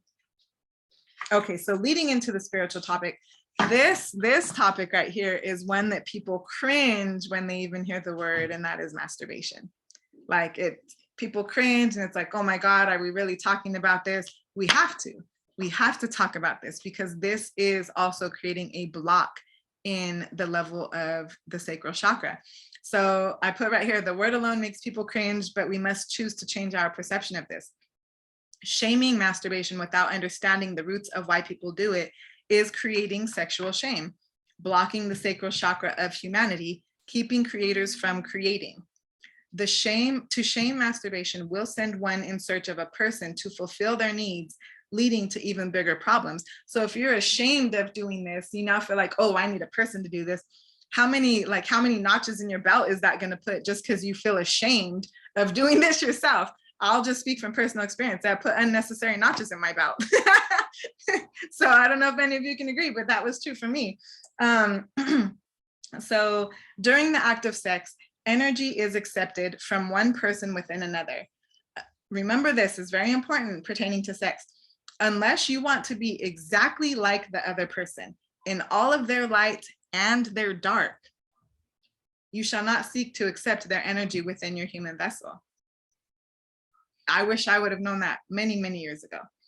Unless you want to be exactly like the other person in all their light and dark, you should not accept them within your human vessel. Remember, you don't actually know a person and all of their darkness because honesty has been frowned upon and most people haven't even acknowledged the roots of their own darkness. To shame masturbation will lead one into accepting this act, accepting this energy when they didn't have to. Alternately, an overabundance of this act is revealing of a deep-rooted desire and seeking of pleasure, which can be led back up to the voids within. An overabundance of this act is an opportunity to ask yourself, what am I creating? Because to seek stimulation of the sexual organs is actually the soul seeking to create. And again, I can speak about this personally. There was a point in my journey where the feeling was so strong within me and I was like, but I didn't crave another person. Like I don't want another person. Because I knew there was nobody like me that I would want to accept into my body. So I was like, I don't want that. Then at the same time, I'm like, I don't want to do all this because I feel like it's doing too much. Like I was very at a loss for understanding. And that's how I gained this wisdom, is at that moment in my journey, I wasn't creating anything. So it really was the creator not creating, seeking stimulation in other ways that would fulfill its need to create. And that's really what it all went back to. So when I started feeling these desires and these cravings, I stopped and I asked myself, what am I creating? And if the answer was nothing, I would pull out whatever I had, my paper, my pen, my computer, my iPad, like whatever, my phone. And I would start drawing. I would even start dancing. Like there was one point I was like dancing around, just doing something that made me happy. And when I started doing that, I stopped craving things so much. And that was a few years ago. And now I can speak as an example to you guys that this is real, because now I'm at a point where I don't have those. I don't have this desire and this craving sexually. And it's simply because I am acting as a creator. I am creating, like every minute of my life, I'm creating something. Even if I'm not doing anything physically, my mind is conjuring up something for me to bring into fruition in the near future. And in this constant space of creation, by simply allowing myself to be myself, to understand myself, to be honest with myself, in that state of creation, I no longer I don't have these desires and these cravings. So this is all real. So again, it's not bad if you have those, but really ask yourself, well, what am I doing in my life that's actually bringing me pleasure? Because if you were actually fulfilled and pleasuring yourself on a soul level, you wouldn't have physical desires and cravings that always needed to be fulfilled. So the overabundance of this act too is a opportunity to look at yourself and say like, well, wait a minute, why? What am I missing? The spiritual world. Here we go, Christy, where are you at? Okay, so the spiritual world's word on masturbation is still an incorrect version of the one absolute truth. They will claim, like she said, that sexual energy is a divine energy and it's healing and it's creation and all of this and that. The part that it's creation is true, yes. But how they explain it is they will claim that there's a twin flame relationship that, excuse me, should be harvested in this lifetime that would catapult you to the next levels of yourself. Like they make it sound like, oh my God, there's one person on this earth that will just create heaven for you. And you have to save all of your sexual energy for that one person. And oh my God, it's going to be amazing. And all of that is a lie. Sorry, it just is. This is not true. There are many twin flames and many soulmates for you in this world. The thing is, you have to decide, are you willing to stop at that? So at every frequency that you reach, there's someone that matches you at that level. Every single one. You rise, there's someone there. You rise, there's a twin flame there. You rise, there's a soulmate there. But the question is, are you willing to stop at that level just to obtain the soulmate or twin flame relationship? Because if you do stop at that level, what you're doing is you are limiting your ability to rise within yourself, because now you're keeping yourself at the same level that they are. Because no two people will ever energetically rise at the same pace, with the same acknowledgements, the same enlightenments at the same time. We are all individuals, and that is impossible for two people to do the same throughout an entire lifetime. So to really believe in this twin flame and soulmate connection will limit you in your own ascension if you were doing it alone. So what the spiritual world does is it keeps people looking for that one person to give all of their sexual energy to, which may lead them to enter into a relationship that was never actually divinely supposed to take place, but rather they wanted it to take place so that they could release the sexual energy with them. And so I put here, there are many twin flames and many soulmates that exist with you in this lifetime, all of which are meant to play a role in your awakening, but never meant to be the one person that you spend the rest of your existence with. If you choose one, you limit yourself on the levels of yourself you evolve into. To attach to one person in the name of a twin flame or soulmate is to limit yourself to the levels of yourself that you will reach. And then listen to this. This one is really cool. I'm probably going to post this on my Instagram later. You cannot dive to the depths of your soul while someone on shore is holding your hand. And this is very important to realize in this path, is there is no right or wrong. You can stop at whatever level you want, and that's fine. That's what you choose. Personally, I wrote down in my notebook one time, I asked myself, I already knew the answer, but I asked my higher self questions on paper. And I said, will I spend the rest of this life alone? And the answer was very immediate. It was immediate because I already knew it. Said, you don't have to. You don't have to spend it alone. You can go out right now and find somebody to spend the rest of it with. Like, it's actually easy. But if you want to keep reaching the highest versions of yourself, you have to do that alone. So it's just your choice. There's no right or wrong answer. It's just your choice. And I sat there and I said, oh no, I want to reach the highest versions of myself, because I want to see how beautiful I can be here. I want to see how much change I can generate in this world. I want to see how much peace I can actually feel to show people that it exists. So if I have to do that alone, I will. So that's my take on how opposite what I speak of is then spirituality. The spiritual world will claim that one should not masturbate. And somebody told me this before. One should not masturbate because they should be harnessing all of the sexual energy for the moment when they meet the one. You have to remember, to consciously hold energy back from flowing is to consciously create a block at the level in which that energy point connects to divinity. So the spiritual world is misleading you to create blocks at the level of creation itself. It's very deep. Darkness has disguised itself very well in the form of spirituality to lead people astray and to lead people to continue to destroy humanity while believing that they are changing it. This is very important, to stop listening to people and start listening to yourself. To try and hold back sexual energy would increase the presence of an unnatural desire, which would then eventually manifest in unnatural ways. Again, talking about you might end up in a relationship just because you wanted to release this sexual desire. And that's not natural. It's not what we're supposed to be doing here. We're supposed to allow ourselves to flow and understand the root of our desires. There is no, you shouldn't masturbate because you should be doing this. No, you shouldn't have sex because you should be doing this. None of that. There are no rules. There is simply, when you start understanding the roots of your desires and your wants, you will then understand the roots of everybody's. And that's where we find peace with each other. The spiritual world has been consumed by darkness in the belief that sexual acts have anything to do with divinity in the ways they are teaching it. The act of sex is divine, but only because it brings another vessel of creation to earth. And then I put here, if it was never meant to fulfill pleasurable desires, then why is it pleasurable? If pleasure was not supposed to be felt, why is it pleasurable? It's pleasurable so that, and this is all of the answers I was given. Like, I've been asking these questions for years, guys, and this is what I've been given over time. This is also in my books.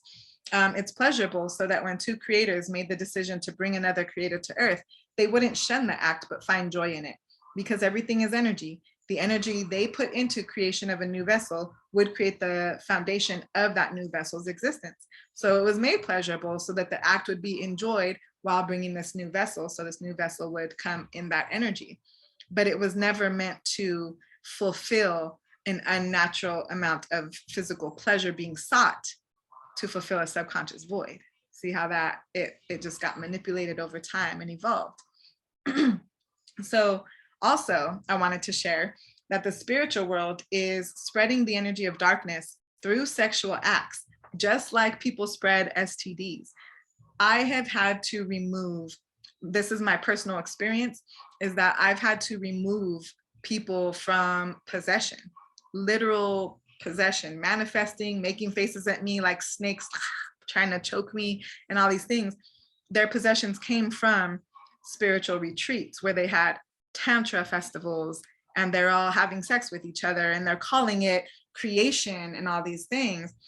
And you guys, it was literally evil possessing every person, because as I mentioned earlier, you invite the other person's energy into you physically.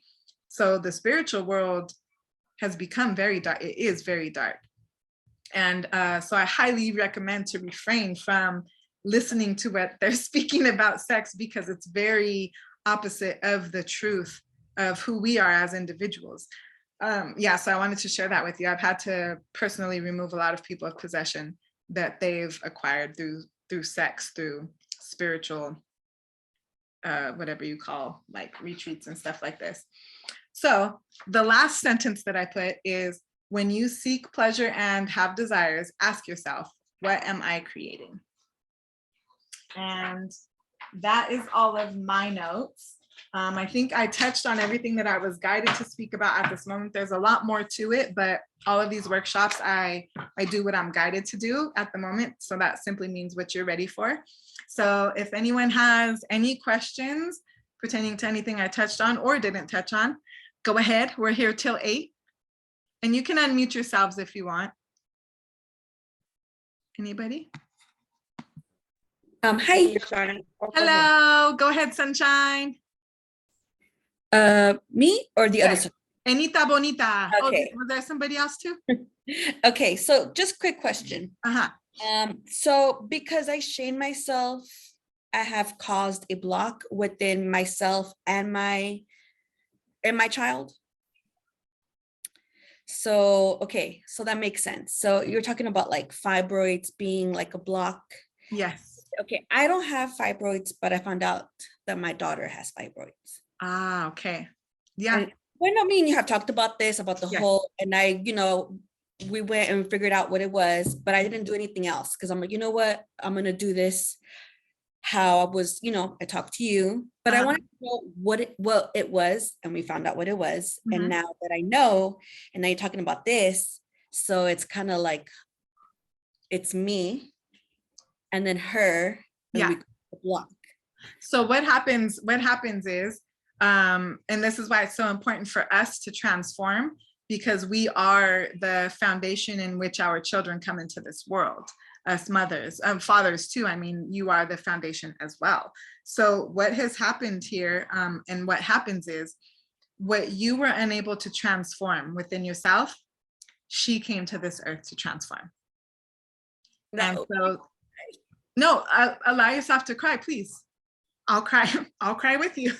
Allow yourself to cry, because don't look at this as, oh, it's my fault she's going through this. No, don't look at it as it's your fault or you did something wrong. Look at it as she's powerful and she came here to do what you couldn't. But the only way, and she can heal from this, it's very easy to heal from this naturally. Yeah. What you have to do to help her heal is heal yourself. You heal your blocks. You find understanding of yourself with these sexual blocks so that you can speak openly with her about these sexual blocks. And that's how you will help her heal, because the block that she has isn't hers. She came to transform it because you were unable to. So she's like a savior. So this is nothing you should cry about. You should be excited that she is that powerful. And it's not your fault. Don't feel bad about anything like this, because know that you have the power to help her heal this. And as you guys do this together, this is how we change the world, is because now you will have a testimony. You will gain wisdom in this work. You will gain your own wisdom to share with the world for other people who will also experience this, because we're experiencing things now that many people aren't experiencing yet. We're experiencing it ahead of time so that we will have the answers for when mass amounts of people do. So that was that. Yeah, it's a very beautiful thing. And when we start looking at ailments and illness and disease and things like this, when we stop looking at them as, oh my God, something's wrong, what did I do wrong? And instead start looking at it like, oh, here is my opportunity to do something that hasn't been done before by healing it and transforming it, starting at an energetic level, you will stop fearing illness and disease and ailments and things like this. And you will look at them as your body's way of saying, hey, I'm here to change something on this in this world, and you're the one that I'm using to change it. There it is. Wow. That's like powerful and profound and beautiful. And yeah, I guess it gets me in my feels, like, like that thought, like, why couldn't it be me? But it couldn't be me. No, it couldn't be you. Yeah, exactly. And that's the thing that mothers, we have to transform that perception of, oh, I would take all of your pain away if you could be at peace. That can never be possible. So the only way to actually take our children's pain away is to take our own away, so that they have a walking proof, a walking example in front of them of how to take their pain away. And that is what we mothers have to transform within ourselves. It's our responsibility for our children, in the sense of keeping them from pain, but rather being the example of how to keep ourselves from pain. So it all goes back to seeking yourself. That is the best way you're going to help your child through this. Oh, thank you, Shanna. You're very welcome. You're very welcome. I love you. Anybody else? Wait, I think put the little raise hand thing, because I can see those easier. Oh, okay, so we have, okay, I'll get to you, Edgar, next. Let's do Brisa. Hi, Brisa. Hi. Go ahead, girlfriend. How you doing? Good. Good. Thanks. So as I'm kind of processing, I feel like I kind of have the answer, but this question is coming to me just for like clarification or confirmation that it's not that that we can't find like love and pleasure and fulfillment within ourselves, and then it's not that we can't share that with someone else and having like relationships and like pleasure with someone else, but you're saying that it's more about our choice of the energy we want to be with someone. Yes, absolutely. Because I feel, because it's kind of like when you were talking about that, it's more of like, so are we like not meant to be in relationship long term, or are we not meant to like enjoy sex? So that's kind of like what the questions that were coming up. Yeah, it's all just the choice of what you want to obtain in this life. That's it. When we start letting go of rules, and remember, there are no rules. Everything has always been a choice, but the choices that we have made to this point have brought humanity to where we are now. So I tell people, if you are at peace in what you're doing, then do that. So yes, you are correct. Everything is always a choice. Whatever you want to experience, that is what you have the free will to choose, and it is not bad. And it's just to remind people too that if they aren't happy in what they're experiencing, and they aren't fulfilled, and they do feel shameful and guilty in what they're experiencing, then here are the reasons why, and here are the roots to look at to take that shame and guilt away. Because shame and guilt will just keep the presence of fear on this earth, and that's what we're trying to remove from here. Yeah.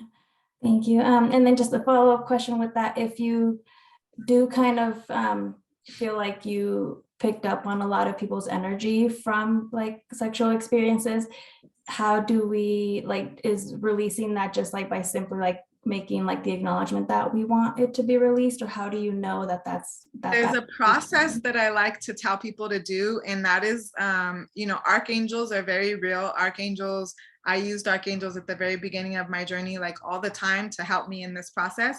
And I used Archangel Michael because he's like the doer of everything. And so what I did was I looked at these sexual connections like an umbilical cord connected to my physical body. And what I did one night when I realized all this was I asked Archangel Michael to get his sword and to literally cut all of those umbilical cords, cut them, remove my attachment to these people because I no longer wish to receive their energy. Because that's another thing too, is a lot of things you experience right now, it's not your own. You're experiencing energy of other people that you are energetically attached to, that you don't realize you've been attached to this whole time. And so when you cut that attachment, you will be free from them, and you will even start to feel and think different because you will no longer possess theirs. So, but the key is to believe that it's done. After you do this process, do it in whatever way you feel, whatever way is coming to you to do it that way. I did it with the angels. Do it whatever way you feel, but really believe that it's done. Really believe that you have the power to do this, and that is the way it will be done. Is that good? Yeah, thanks. You're very welcome, Brisa. Brisa flew, I just want to tell everybody, Brisa flew to Los Angeles from Colorado for one of my meet and greets, y'all. That was cool. Hey, Brisa. Hey, girl. Hi. Okay, let's go to Kamala. Go ahead, Kamala. Hi, it's Kamala, by the way. Oh, but I'm it's sorry, okay. it's Kamala. First of all, so nice to meet you. Thank you, you too. Yes, so my question is about how, like, pretty much all my life I've been sexualized, like, since as early as I can remember. And, like, Mhm. even by my parents, like, obviously it showed up differently, but like everything from like what I will wear would be controlled because of my body or XYZ. Right. And I feel like because of that, subconsciously, I don't know how it started when I was younger, but it's like incapable for me to acquire normal friendships. Right. Everybody in my life just wants to have sex with me, Right. or even on a basic friendship level, it's never platonic between boys or girls. And it just makes me feel like such an object. But from as young as I can remember, it happened to me first. Right. Right. So I just don't know how to get out of this loop. What It just doesn't feel normal. Yeah, what I'm seeing for you, thank you for bringing this up. Again, so how I'm answering your question is coming from it's coming from your highest self to you. So I'm being shown your answer specifically. So what I'm seeing for you is what you're here to break, the energy that you're here to transform is that of defining your existence upon your physical appearance and like an object, like this sexuality. I'm not receiving yet why this was done to you. When you said your clothes were controlled, did they like make you dress certain ways to hide your body? Yeah, shirts So had to touch my knees. So this made you, so what this did is subconsciously made you feel like your body was something to be ashamed of, which now, because energy is repeated and recycled, has now transformed into the need to prove to yourself that you're not ashamed of your body. But in this need, you are attracting people that are coming with that same trauma of seeing you only for your body. Do you know what I mean? So it's almost like your parents were trying to do that for your own safety or whatever, probably stemming from their fear from their own traumas sexually. And this has just transformed into a subconscious energetic state of being where everything is focused around your body. And so the only way to get yourself out of this repeated cycle is to really start removing any definition of yourself in connection with your looks. So when you get ready in the morning to leave, really ask yourself, what if I didn't wear any makeup? What if I didn't do my hair? What if I didn't look what society calls aesthetically pleasing and beautiful? Would I still like who I am? What if I didn't get attention every minute of the day because I'm pretty? Would I still feel worthy of love, and would I still like who I am? And that's going to be the very first step in getting you out of this cycle, is really seeing your own self as something more than an object. Yeah. Okay, thank you so much. You're very welcome. I hope that helped a little bit. That's the first step. And so if we receive more, if you ever feel like to reach out to me for more, or I ever receive a message for you, I also will deliver it to you. Okay, that was just the first step. And it was like your higher self was like, start there, and that's it. Okay, thank you again. You're very welcome. Edgar was on here. You changed your mind, Edgar? Okay. Where did Yeah, I got all my questions answered. Okay, cool. Yeah, Perfect. Thank you so much. Appreciate you. No problem. Okay, so Amber was next. Go ahead, Amber. Oh, you're on mute still.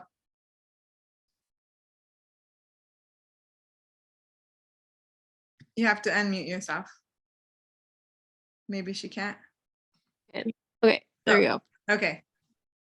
So my question is that when you spoke about children being created in the same energy of having sex with that person, and we're taking on that energy of that person. Yes. After we've cut the cord to those people, Mm-hmm. do the children act as a door to let that energy back in? Like, I feel like I could cut the cord, Mm-hmm.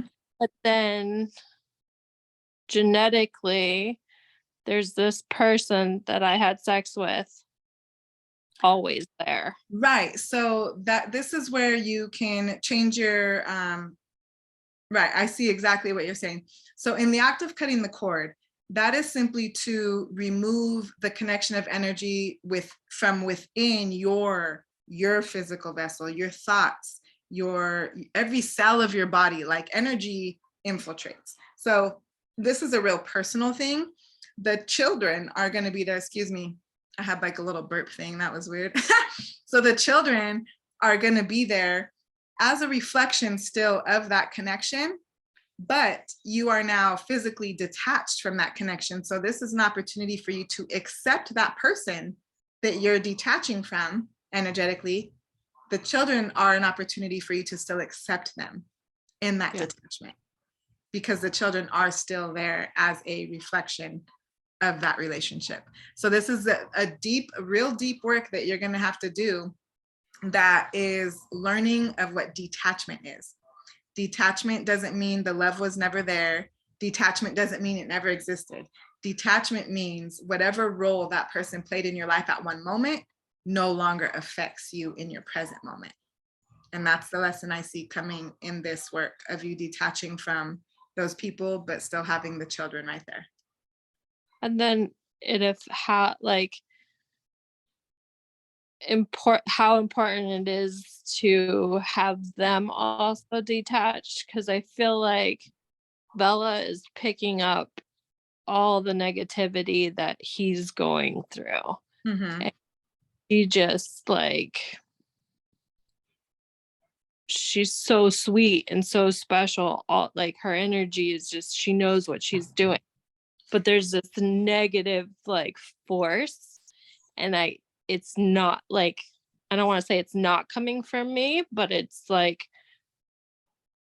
know it's not coming from me. Right. The only way to deal with that is to still keep focusing on yourself and being the presence of that transformation, with no expectations of who she should be. Because children also have a choice. They're also human beings and have the free will to choose who they're going to be in this lifetime. And so what if she chooses to be like her father? Yes. Have to accept that choice, but detach from it affecting you in your present moment.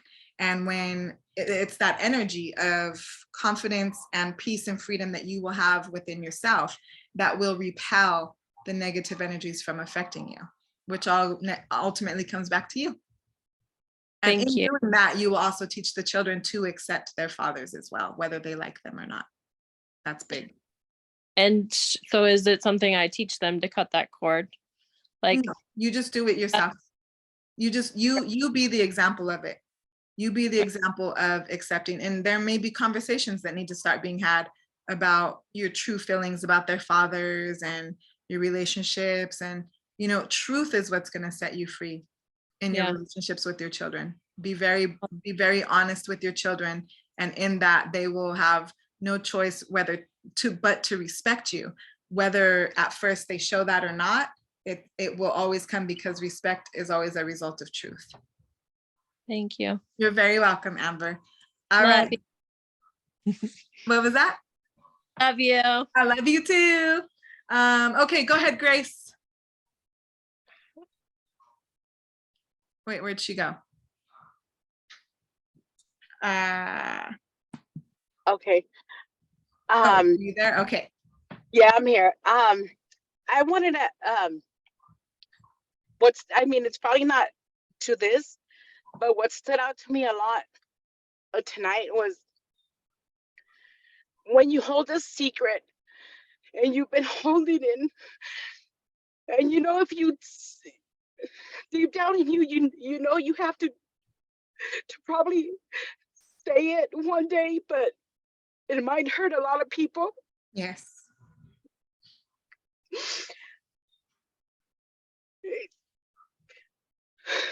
Is it better just to not say it, or just say it and not have that fear of that one person finding out one day? Right. It's to set yourself free and to be, thank you. First of all, thank you for being here. And thank you for talking about this.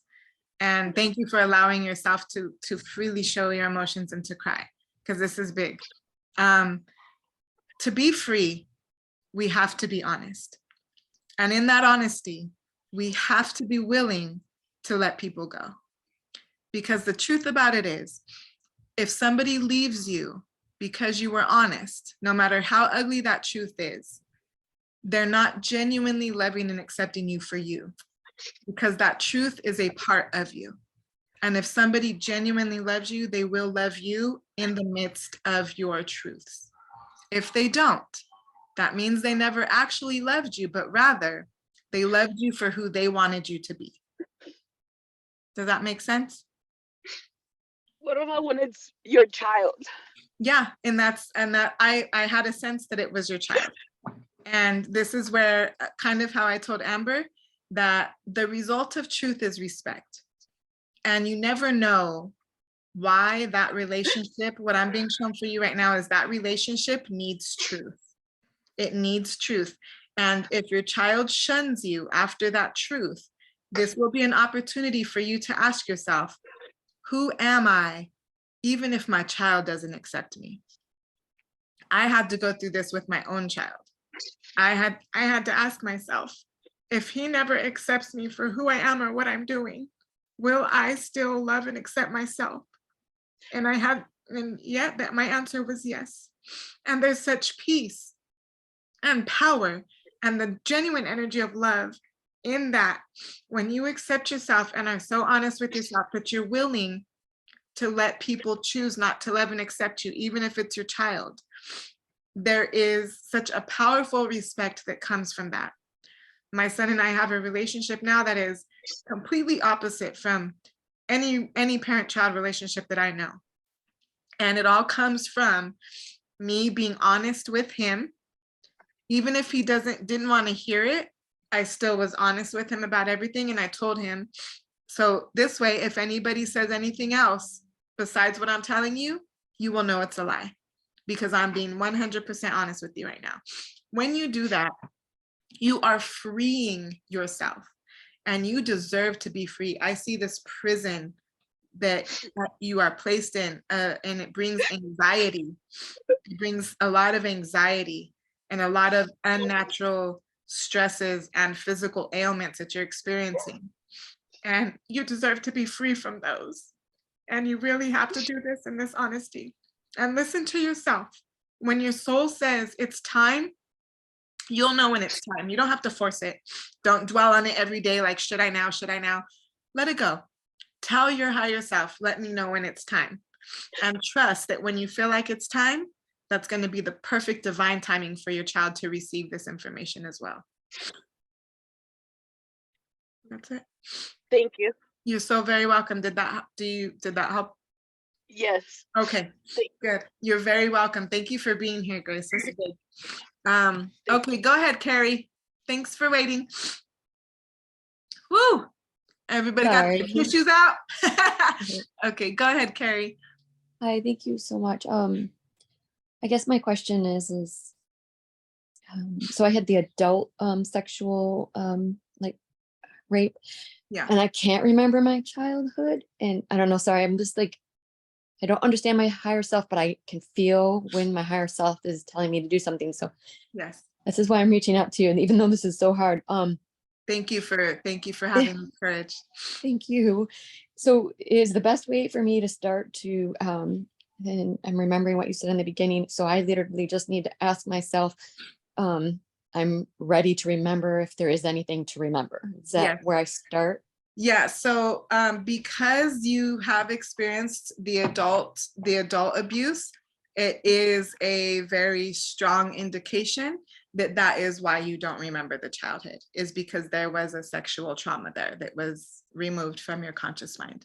So that's what I'm being shown is the case. So yes, ask your higher self, I'm ready to know what happened. And then I just ask my higher self or I'm sorry. No, don't apologize. You're not doing anything wrong. Thank you. How do I handle it then with whatever comes? When you receive it, again, it's going to be hard. Like I said earlier, it's usually something you don't want. You see it and then you're like, no, that can't be right. But what the best way that I found peace in all of my revelations was just accepting them. And saying, you know what? Okay, then this is it. This is what happened. This is what I came to Earth to transform. So that means this is what I had to experience in order to transform it. So what I'm saying is to perceive it from a much higher level than just trauma, pain, and suffering. Got it. But rather to remember that before you came to Earth, you said, I want that family because I know I'm strong enough to transform that problem. Okay. And your highest self said, are you sure? Because it's going to be a tough one. And you said, absolutely. And you said, absolutely.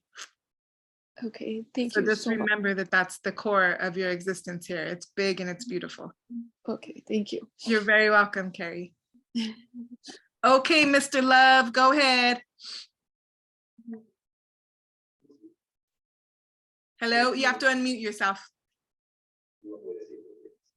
You can hear me? Yes. So for me, this was and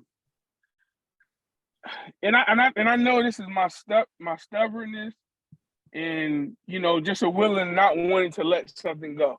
And I just have to be honest with myself.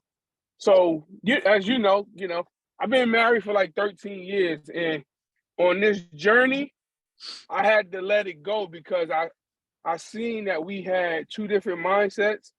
In the path that I was trying to go, she wasn't trying to go down that way, and I loved her and accepted her for who she is. So I had to break it off, and we are still friends. Like, it wasn't that easy at first. We had to build up to this friendship. Right. So with me, it was like, after I left the home, I was out the house for a couple of years. But with me being with her for so long, I thought I was over it. It was good because I really wasn't around. Now that I'm about to leave New York, I'm being around my children and, I'm being around her, and it's like bringing so many emotions. And it's like, yo, I thought I was done. I did the the cutting the ties and all that, but I kept dipping back here and there, like messing myself up, and I know better. Kept dipping back, messing with her. You know what I'm saying? I know that was affecting her emotionally and everything. So now she finally just completely like cut me off, and like she kind of moved, like she hasn't moved on, but she is trying to move on. And it hit me last night, like, yo, even though I made this choice to go my separate way, but me thinking, like, as you always say, expectations and trying to guide something will always lead you to suffering.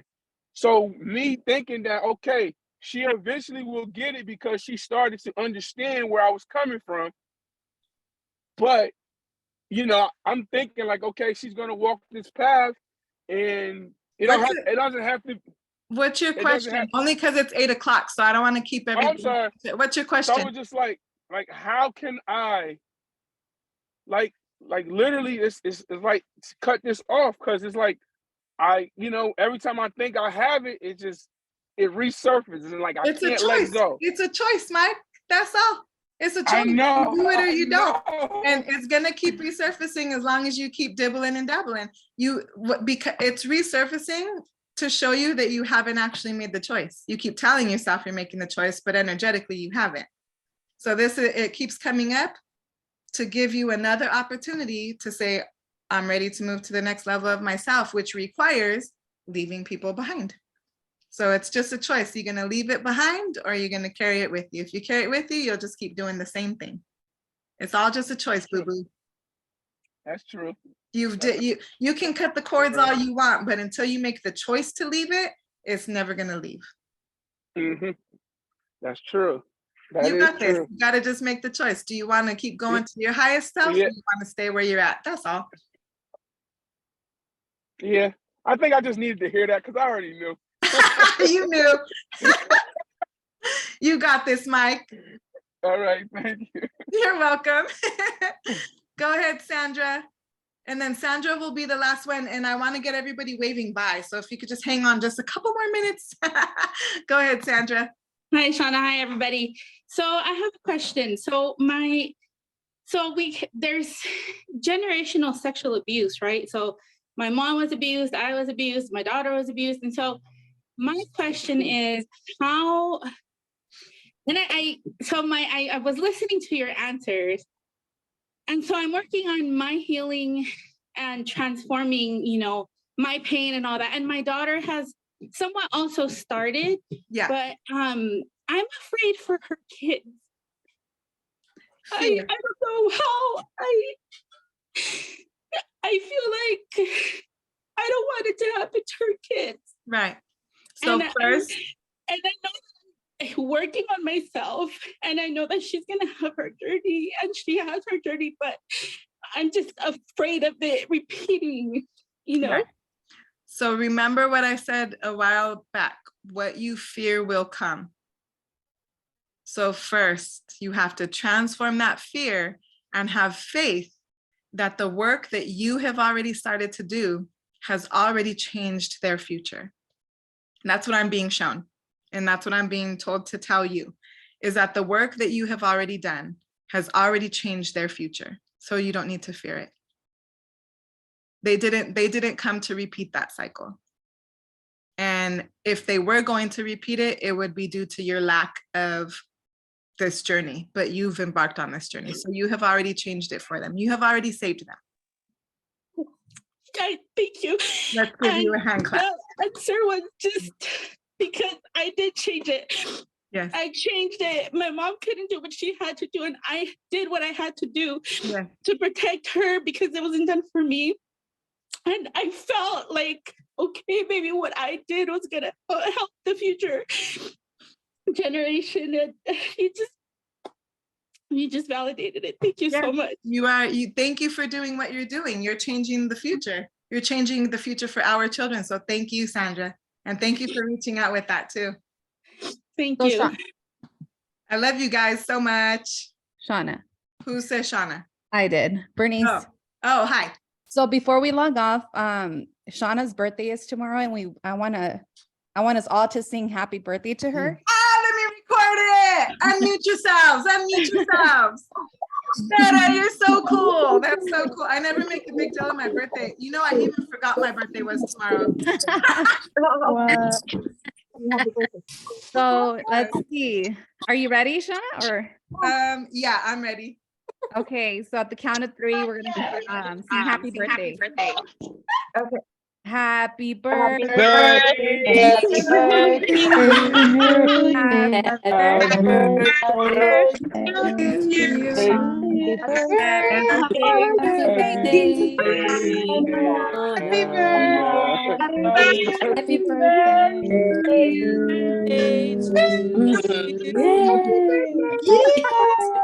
Birthday, Shauna. Happy birthday, Happy birthday. Happy birthday. Happy birthday. Thank you so much, guys. Shauna. Happy birthday. Happy birthday. Thank you, Meta. You're welcome. I love you. I love you guys. Thank you so Love much. you. Thank you so much again for being here. I'll post all of the details for next week's Zoom. I have 5 altogether, so we have 3 more to go. Thank you guys for being here. Y'all are moving humanity forward just by being here. So if this is your first time, please join us for the rest. Also, if you're all here, you're automatically going to be sent login info for the rest of them. So you don't have to reserve your spot. Yeah. So you don't have to reserve your spot. You're going to automatically get the login. And yeah, let's do this, guys. Let's go within and let's just start breaking these barriers that have been placed upon us with shame and fear and guilt and all this. Don't be ashamed of nothing. You have done nothing shameful. You've only done what you knew to be best at the moment. So let's move forward from here, guys.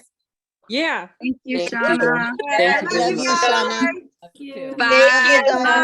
Bye. See ya. Bye. Thank you. Bye. Bye, everybody. Bye. Bye. Bye. Love you.